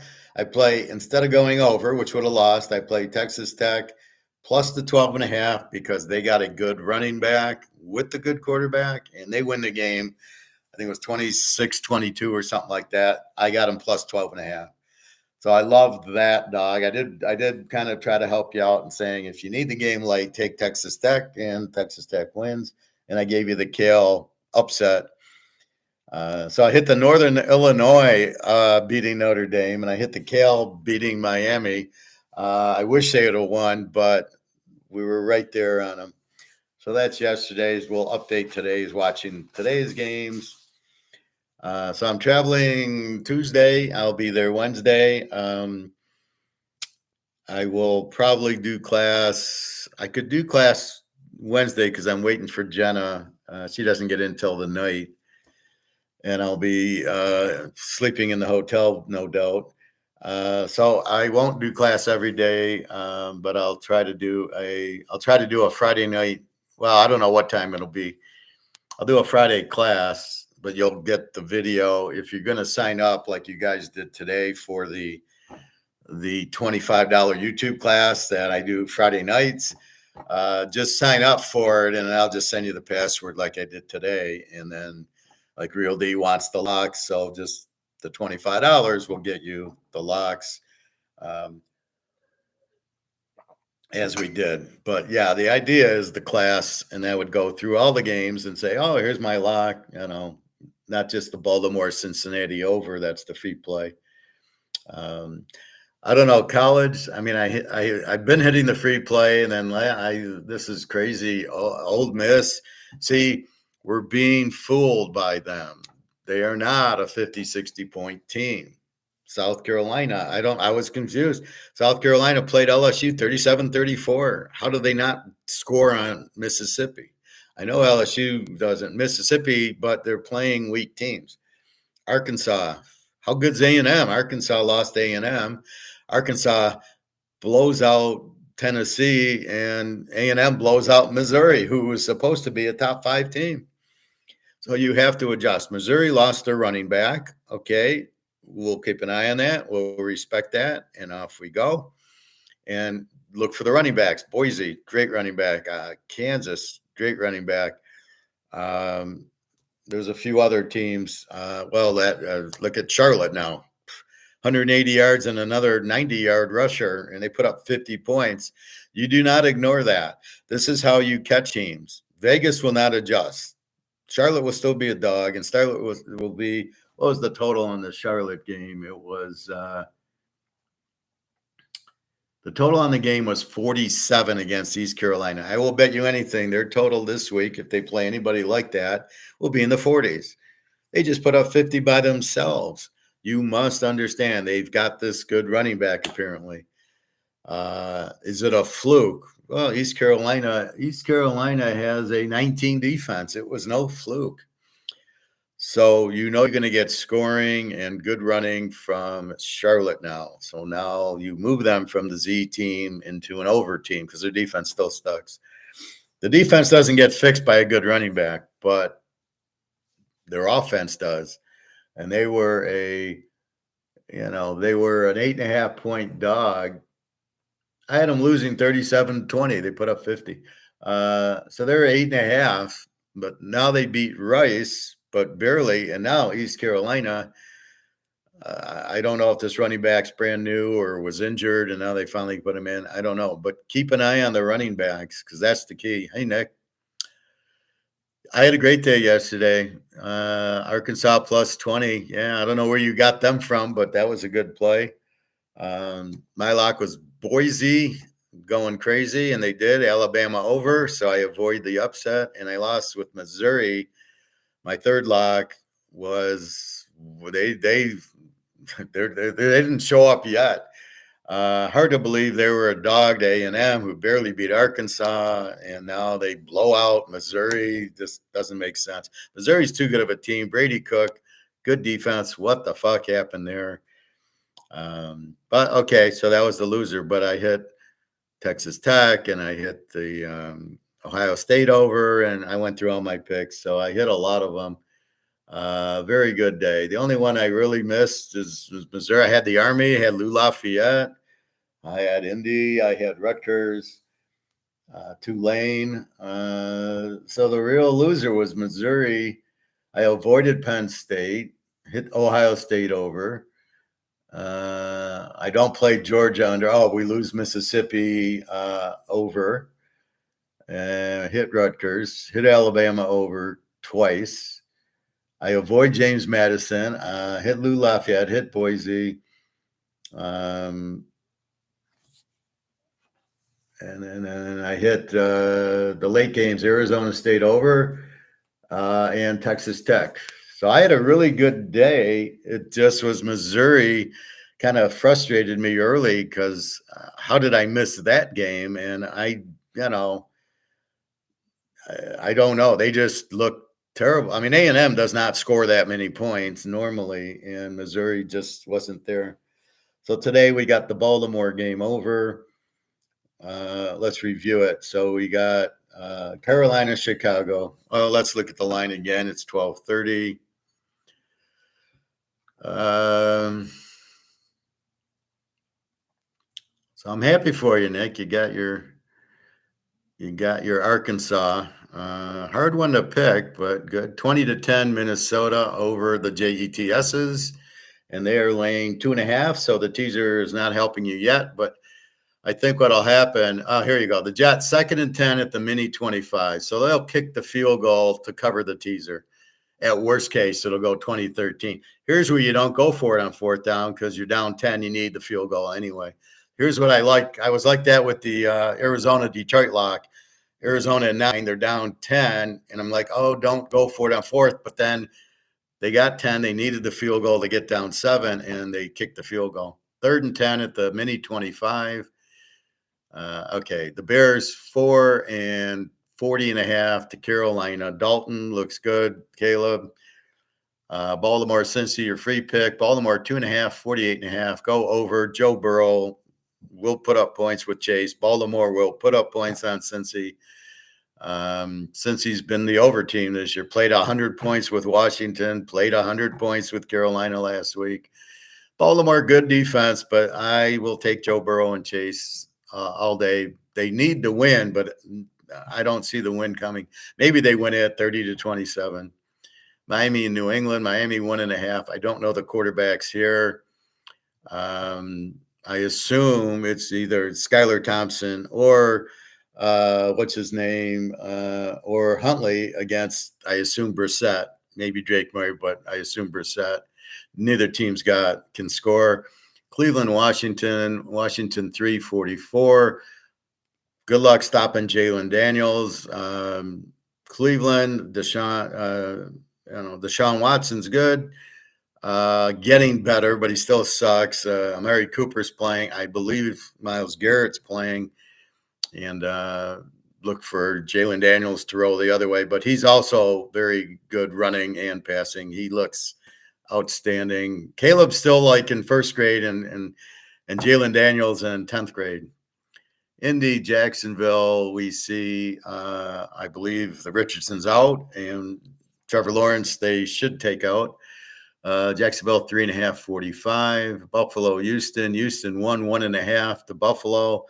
I see Josh Allen's got a hurt left hand. Who cares? He'll be, it's the right hand. Von Miller is out on a suspension or something, but should be a close game here. Oakland, Denver. Oakland, Devontae Adams is out, and it looks like Crosby is questionable, so I assume he'll go. Denver is doing fine with Bo Nix, 336. Arizona and the Niners. The Niners are healthy, but McCaffrey. Kittle's got a hamstring, but he's questionable. He'll play. Arizona. What's happened to Kyler Murray? We'll see. The Niners in a must-win. They're 2-2. They have to win. They go down 2-3, and Seattle's got the Giants. They'll probably go to 4-1. So the Niners need it at home. Green Bay and the Rams. Green Bay 349. The Rams defense sucks. Green Bay's got Love back, and Pukanuka and Cooper Kupp are out. Aaron Donald's retired. Their defense is not very good, and here comes Jordan Love and the boys. Seattle and the Giants. Seattle 742.5. The Giants, neighbors, the receivers out. He still got Daniel Jones, the high school quarterback, and Seattle. Their offense came alive against the Lions, even though they lost. Daniel Jones isn't going to light up Seattle like the Lions did with all their stupid fake plays. And Seattle finally, their offense looked like their offense. So I see them putting up points here on the Giants. Dallas and Pitt, we know Micah Parsons is out, and the other lineman is out for Dallas, and Ezekiel Elliott's dehydrated. Pittsburgh, as far as I can see, is still going to go with Fields. And all we care is TJ Watt's healthy. So that's it. And KC New Orleans, Olabi and Kamara are questionable, but playing. And then KC, Pacheco's out, and Rice is out, and a couple other receivers are out. So this should be a very good game. First and goal at the Minnesota 1. What did we get? Pass interference? No, it's a touchdown. All right, here we go, the Jets. So you guys who sit there and go, well, Aaron Rodgers needs to retire and the Minnesota's up 14-0. It's a 4-quarter game. I didn't play this game because I didn't like the fact it was in London. Normally, this is a tough one to play. What was the total on this? 40? Yeah, probably an over with Rodgers and Darnell. 6 minutes left, 20-7. So the Minnesota will run the ball, run the clock, and then the Jets will try to score at the end. It's like idiot coaching. So that's what we have. So nothing really new going on now.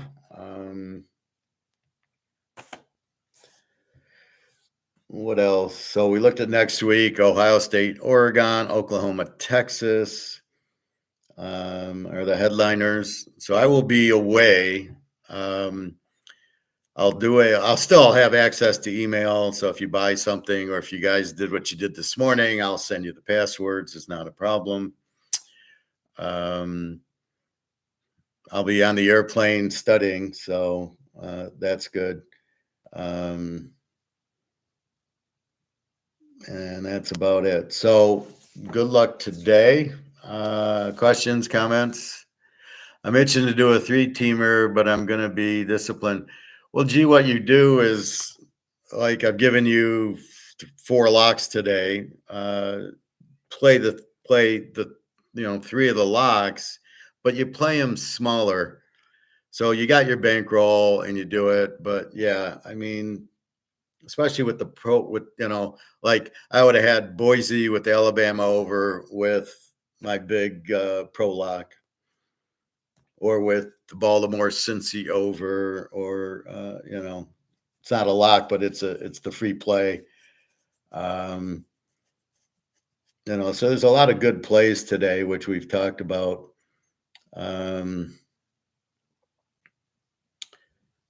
But yeah, Baltimore Cincy.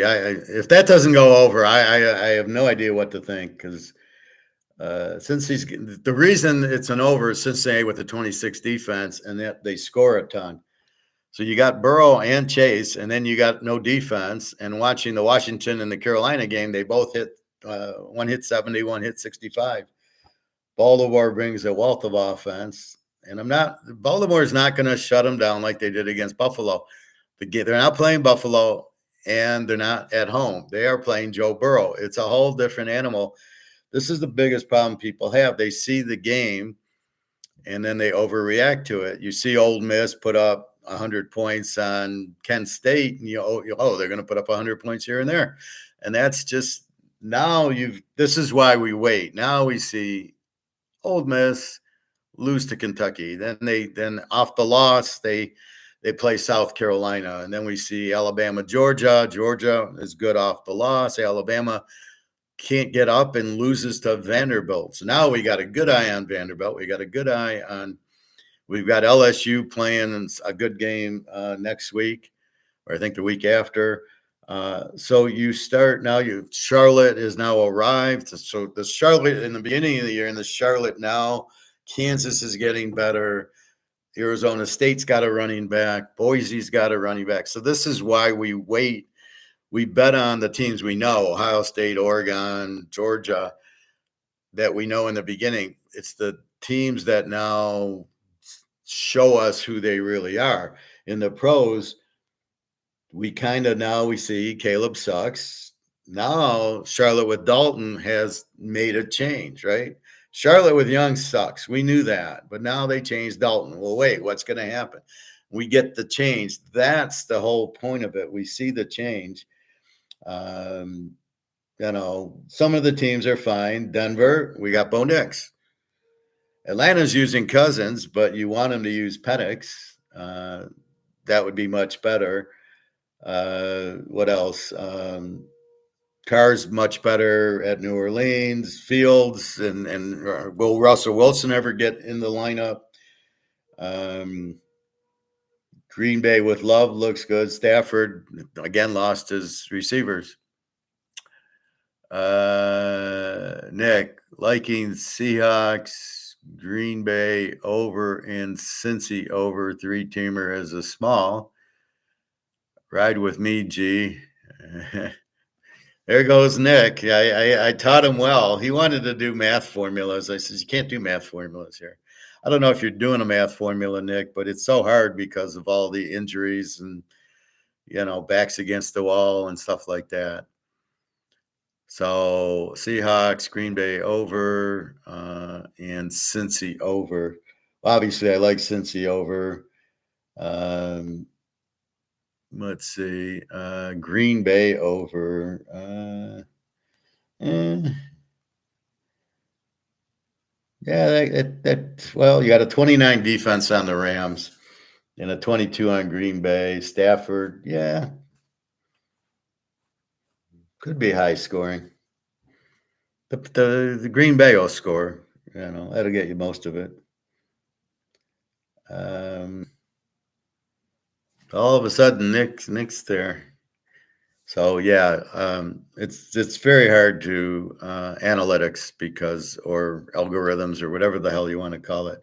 It's just hard because you really, how do you put all the variables in? It's sort of like, well, it's I was seeing yesterday one of the games and said, well, anything 4th and 4 you should go for.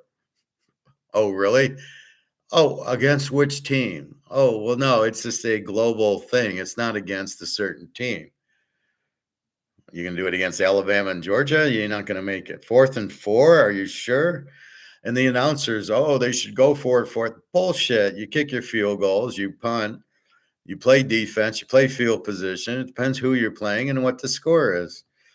You don't just go blindly 4th and 4, and why are we looking at analytics? What is that? So we're taking the thinking out of the game. Are we all AI or whatever the bullshit it is?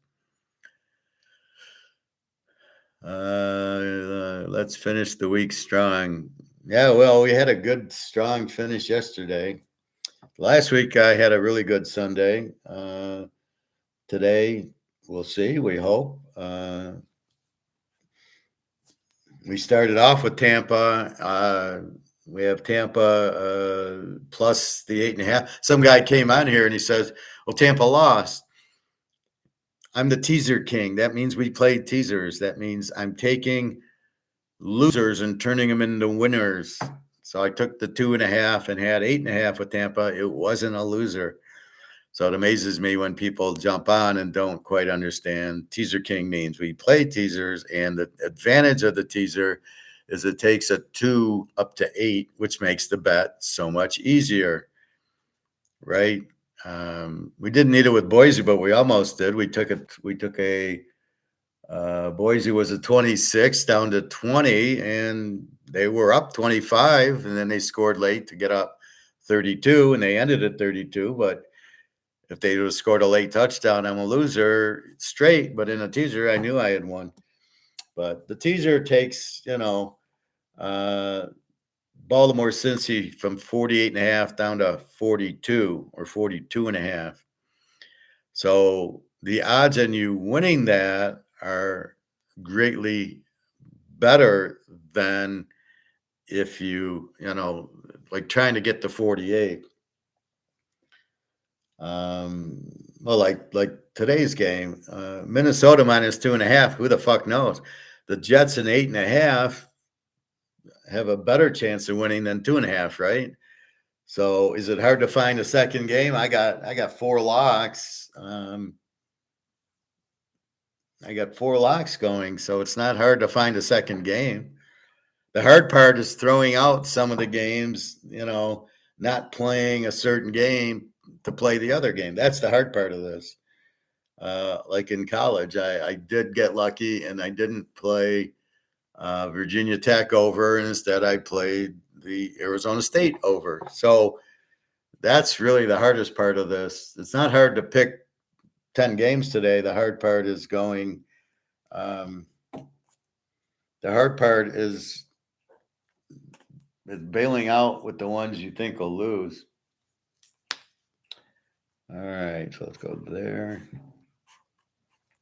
Ooh, been on with dog.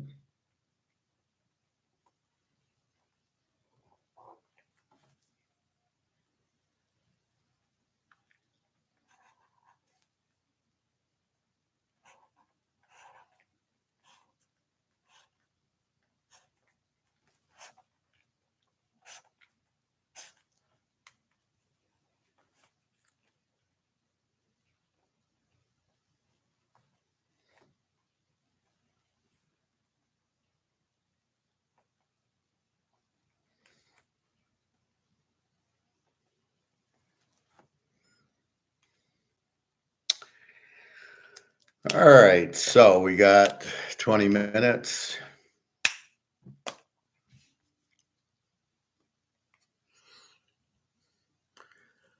Uh, See, I hate these long commercials. What, 5 minutes ago, the Jets scored and they haven't kicked off yet. 6:04 left. It's so hard to watch football with all that. Okay. Oh, they just didn't update it. 3rd and 7 at the Jet. Wow. What did the Jets onside kick? There's 3 minutes left.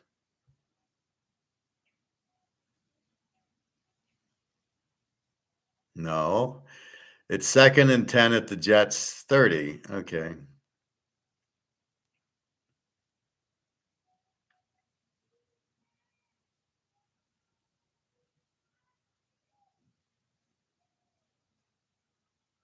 Oh, it's 23-17. Okay. So Minnesota already went down and kicked a field goal. Okay. So my thing had to get reset. All right. So Aaron Rodgers, 1st and 10 at the Jet 46, 3 minutes left, 23-17. You're still winning the teaser. The difference now is the Jets will have to score a touchdown, not kick a field goal, which doesn't matter. You got 8.5, which is why you do teasers. So I was watching Bellagio was fun. Yeah, just make your bets. Don't make your bets there on sports. Caesar's Best Casino, Bellagio pool was great. Yeah, Caesars has a good pool too. Bellagio has like 100 pools. Um, I don't know. I find the buffet. I tried to eat the buffet there, but the line was an hour, like a long line. And I don't know. So I didn't eat at the buffets there. I haven't eaten at the buffets for a while in Vegas. But yeah, Caesars has something about their ambiance, the dark light, especially football. When I was going there when I was younger, all it was like a movie, right? There'd be big screen and you'd watch all 6 games on big screens at the same time. I remember I was there for that Alabama Auburn game. I'll never forget this. This was the Auburn kick return 6 touchdown to win the game. And everybody's betting Alabama but me. I had Auburn because of Cam Newton, and I know I'm winning because they got the field goal or they're trying to field goal, and the guy misses, and then the guy runs it back for a touchdown, and everybody's shocked, and I'm just fist pumping, going roll tiger, roll tide, or whatever the hell I said. It was beautiful, and but that's how you watch football is the movie like you're at the movies. I don't know why movie theaters here don't do it or where you live. Just have multiple screens and sell popcorn and hot dogs and let the game begin. Um, so I showed Mark McGuire yesterday, real quick, on our gold and silver, and the biggest thing I kind of figured out was with silver. Now this is the blind look at the silver that we don't really pay attention to. So what do I say? Well, if you have 50 ounces of gold and gold's up $100, you've made $5,000. So every time it's gone from 21 to 22 to 23, you make 5,000 every step up. But in silver, it's cheap. So most people own 500, 1,000 ounces of it. Well, let's say you own 1,000 ounces of silver and it goes up $100. So it goes up from $30, let's say, to $100. And you got 1,000 ounces, which is nothing because it's $32, $33 an ounce. You make $100,000 for the 100. That's the difference in silver because you can buy more. We're just not seeing it go up. So we're kind of blinded going, well, it's not going up. So who cares? And, it's silver and it doesn't move. So why would I buy it? I'd rather buy gold. Look at gold. It goes up and up and up. And that is true. But it's very easy to get 100,000 or to get 1,000 ounces of silver. I mean, you can easily, it's $34. Let's say it's $34. Let's say $35 an ounce now. It was 25. So for 250, you get 10 ounces. So for 500, you'd get that 20 ounce.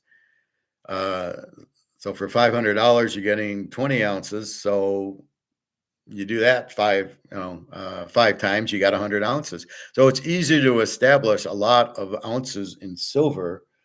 So when it does go up $100, which it will, you make $100,000. And that's the hidden part that we're really not seeing. We're seeing the gold and we're going, oh, if we got 50 ounces, it's $5,000 every time it goes up 100. But in silver, you make $100,000 if you have 1,000 ounces every time it goes up. Keep that in mind. So let's say you only have 500 ounces, you'd make 50,000. Oh, darn. So that's the only thing. So I know I've talked more gold than silver, but this is the little hidden carrot that I'm thinking about, because silver is so undervalued, we know, but so much in demand and so limited in supply that the silver is very much going to run, and it won't be. Everybody thinks, well, it'll only get up to $50 an ounce. That's bullshit. The way the demand is for these solar panels and the way the supply is, which is out, and the way they're going against COMEX, look for it to blow away from COMEX, and we'll start using the Chinese Shanghai exchange to get an actual silver price, not the COMEX, let's keep the price down. China and Russia don't have any ambitions keeping the price down. The U.S. does, because they're the reserve currency and they want the dollar gone. But they're losing control over the pricing mechanism because they don't have supply, which is going to force that up. So keep in mind, so buy one or the other, but go buy 100 ounces of silver, it's $3,000. Or if you can't, just go buy 20 ounces, it'll cost you, 600. So do that. Now I've been buying quarter ounce gold for 700 instead of the silver, but now I think I'm seeing that now is the time to get the silver, that it's about to go, and keep that in mind. The Jets, 1st and 10 at the 26 with 58 seconds left. We'll go on. All about the memories. Memories are the happy ones. One big playing craps. That's great. The first time I played craps, I was at Caesars. The guy made like 13 passes in a row. We were there for like an hour, and he still was holding the dice. And I could feel he was going to 7 out. So I pulled some of my money out. And you can do that. You can just say no bet, and they won't play your bets. I started with like nothing, right? $100. So I'm playing $5. By the time we were done, I had like $200 on all the numbers. I didn't know what I was doing.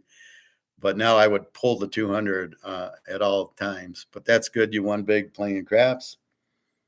Craps is a hard game. The odds there kind of suck, especially at Bellagio. But if you played at Caesars, you probably had better odds. Did you sports book at William Hill? William Hill is the best sports book there. I don't know. They used to be 11 to 10 for pros, even money for college teasers. There's that place right across that used to be the Barbary Coast, is where William Hill is, and at the Tuscany where I was staying. I stay at the Tuscany, and then I just walk to Caesars, and I spend the day at Caesars. I just sleep at the Tuscany, and it's a lot cheaper. How were those resort fees? Probably shitty at the Bellagio. But yeah, I haven't been to Vegas in a while.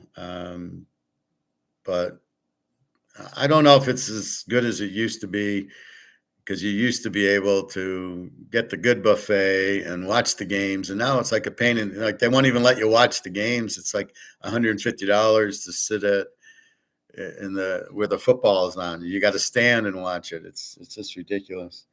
3rd and 10 at the mini 26, 54 seconds left. Here's where I go into the game because usually it's quicker than waiting. Yeah, 1st and 10 at the Minnesota. Oh, Aaron Rodgers pass intercepted to the right.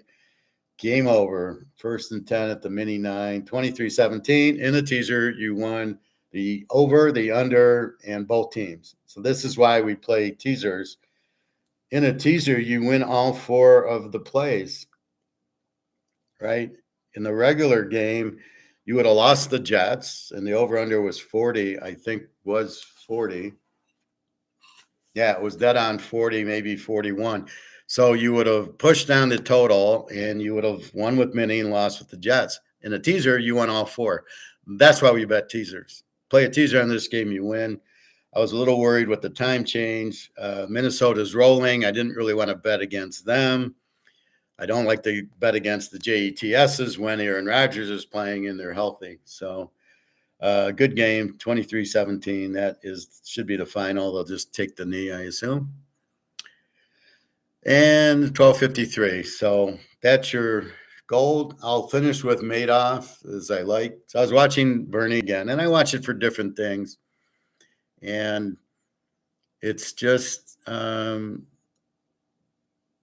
the point I want to make about it is that Harry Markopolos, who was for the other investment house, who kept going to the SEC saying it's a Ponzi scheme, and nobody wanted to listen to him. And that's exactly how I feel about the dollar and gold. I'm saying it's a Ponzi scheme, the dollar, and but what was it, 23-17?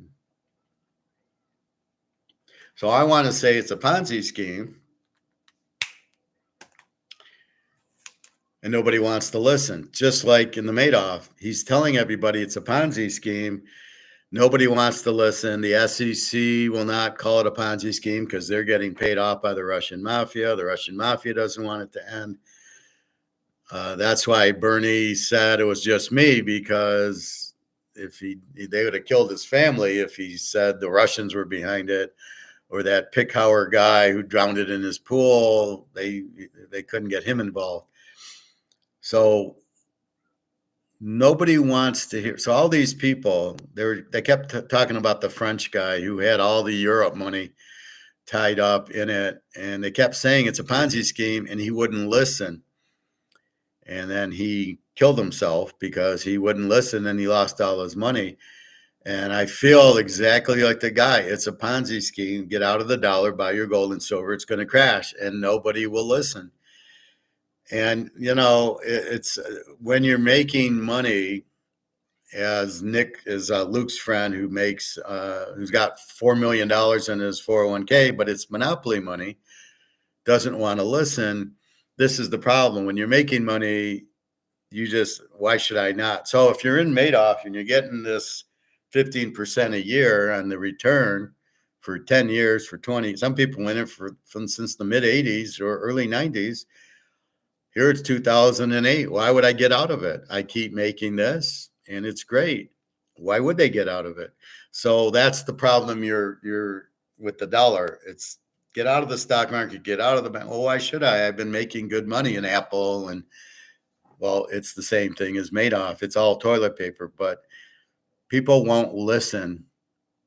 And what are you going to do? How do you explain it? How do you explain gold going up? Well, all the central banks know the dollar's crashing, but nobody will listen. Nobody will believe it. Well, I don't care. I'm in the stock market and it's easy money, but your money's worthless. Oh, no. I don't want to hear that. I just hear that I'm making money. I don't want to hear that the dollar's worthless. And that's really the problem, right? So nobody really wants to hear that part of the equation. So that be it. So let's it's already 1:00. Let's look at the lines one more time. The Bears 44.5, Baltimore 2.5, 48.5, Miami 237, Washington 3, 43.5, Jacksonville 3.5, 44.5, Houston 1, 48, Denver 3, 36, Frisco 7, 49, Packers 3, 49, Seattle 7, 42.5, Pitt 2.5, 43.5. And Kansas City 5.5, 43. Nothing major changed. A half point on the Miami game. So that's what's going on. Again, your free play Baltimore Cincy, which you've got 3 minutes over. I got 27-24 Baltimore. 2 over teams, 26 defense for Cincy, 22 for Baltimore. They had a good game against Buffalo. Now you got Joe Burrow. So can you shut him out like you shut out Josh Allen? And you're not at home. You're in Cincy, who has to win. And Burrow's getting hot. And, they finally got the win. They should have beat KC. The Washington game, Daniels, we don't know how to rank Daniels. All of a sudden, he's probably the best quarterback in the league. So you've got to respect that. Well, Mahomes and Burrow always 1 and 2, but you got to look at that. So really, that's what's going on. So you have to be able to make changes and don't ignore things. Don't ignore Charlotte beating Rice and then Charlotte killing East Carolina. Don't ignore that. Now we jump on the Charlotte bandwagon when applicable. Don't ignore Alabama giving up, 34 points to Georgia and now 40 to Vanderbilt. Do not ignore that. This guy was a good offensive coach at Washington. He was not a good defensive coach. Keep that in mind. They were a little bit weaker defensively. Against Tennessee, that game will be an 80-point game. I mean, Tennessee will be able to move on them, and Alabama can move on anybody. So keep that in mind. Georgia, they look a little bit weaker. Oklahoma, Texas coming up. All of a sudden the Big Ten, Minnesota beats USC, Washington beats Michigan, Ohio State beats Iowa. Keep that in mind. We got Ohio State, Oregon next week. Keep that in mind. Oregon, what was the score with Michigan State? It was 31-10. Not where it should have. They got held to 31. Hey, nothing. Rodgers had a chance. It's just that he plays for the Jets. No, I don't know. I'll watch the play later, but he got them back. They were down 14-0 and got to 20-17. And then I didn't see Minnesota kick the field goal. And otherwise, he had them down the red zone. They would have tied it up with the field goal. So their defense let them down, but he's looking much better. He's getting there. Again, you got to get used to the whole offensive scheme. But I think he's okay. He's fine. I mean, I think he'll be stronger as the year goes on, getting used to his receivers, who most of them are from Green Bay anyway. And the new thing, the defense. How good's Minnesota? They put up 23 on the Jets's defense. They got a 16 defense. So the Jets have a very good defense. So it's just one of those things. Why they needed to play the fucking game in London. Jesus Christ. What is the point? So now Minnesota and the Jets get fucked up this week, and they get fucked up next week because now they got the jet lag back and the time change back.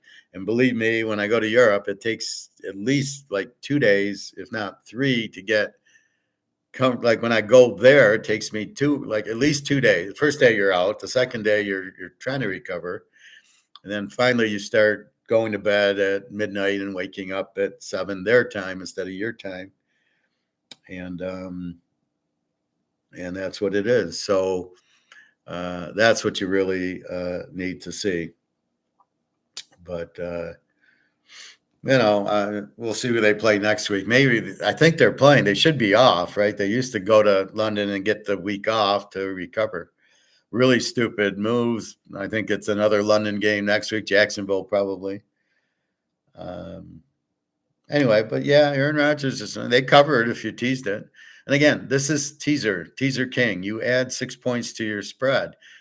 So when I say Tampa Bay wins in a teaser, they do. And I'm always talking in teasers, not the 2-pointers. So if you play a teaser, you won Tampa instead of lost Tampa. That's why we do what we do, because we turn losers into winners.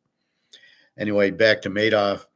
It's like telling you to do things and then you can't believe that Madoff was a Ponzi scheme. So you're in it and you're making all this money, but then don't give me, you kind of don't care if it's a Ponzi scheme because he's paying you. So I don't even know if it's a Ponzi scheme. I think he went to jail because he's probably not paying taxes on it, right? He's getting the money in and he's keeping some of it. And because it's not probably detectable or it's it must be a tax issue. I don't know why it was a big deal. He paid everybody, so I really don't get what was the problem with the Ponzi scheme. He paid better than the banks, so that's the thing. Normally in a Ponzi scheme, he doesn't pay out. He gets the money in, and they promise to pay out, and they don't. Like the one coins and the bitcoins and all the other stuff. But anyway, keep an eye on that. So when you tell people about the dollar going under, buy gold. Oh, how can the dollar go under? What do you mean it's worth monopoly money? Da da da da da. How is that possible? And that's really the problem is people don't quite get it, and they won't get it. They're blinded by the dollar. How can the dollar not be real? And that's the problem. So it's like the Titanic, the boat sinking, and people on the boat sinking are going, nah, it's not, it's unsinkable. How can it sink? They didn't believe it was sinking when it was sinking until the boat's at the underwater, and that's really the problem. So we will see, but anyway, just buy your gold now, buy your silver because your silver is when that starts to go, and that's the biggest difference with silver. You can easily have 500 or 1,000 ounces of it. Gold, you can't. I mean, it's very expensive to get. I mean, unless you bought it 1970s, but even then, you didn't have enough money to buy more than a few ounces. But as it was going, you could have maybe you could get 100 or 200 ounces of gold. Maybe you could adopt that if you were buying it, in the eight when it was $200 in '94. When I got this, it was $250. So I could have bought 100 ounces probably over the course of a year or something, or 50 ounces. But silver at this price, you can buy a lot of ounces. So that's really the key. So when it starts moving, it's 100 times 1,000 is 100,000. Here, the price moves 100, but you only got 30, 40, 50 ounces. So at 50, it's 5,000 to move. And in silver, it'll be 100,000 if you have 1,000 ounces. So anyway, keep that in mind. All right. Good luck, everybody. Hope you enjoyed today. Make some money. And www.teaserking.com. You can still buy. You can get my late games. You missed the 1 o'clocks, the 4 o'clock games. Oakland, Denver, Arizona, Frisco, Green Bay, the Rams, New York Giants, Seattle, Dallas, Pitt tonight, New Orleans, KC. So I got bets on probably 4 or 5 of them. So keep that in mind. All right, everybody, have a good day, and I will talk to you tomorrow. All right.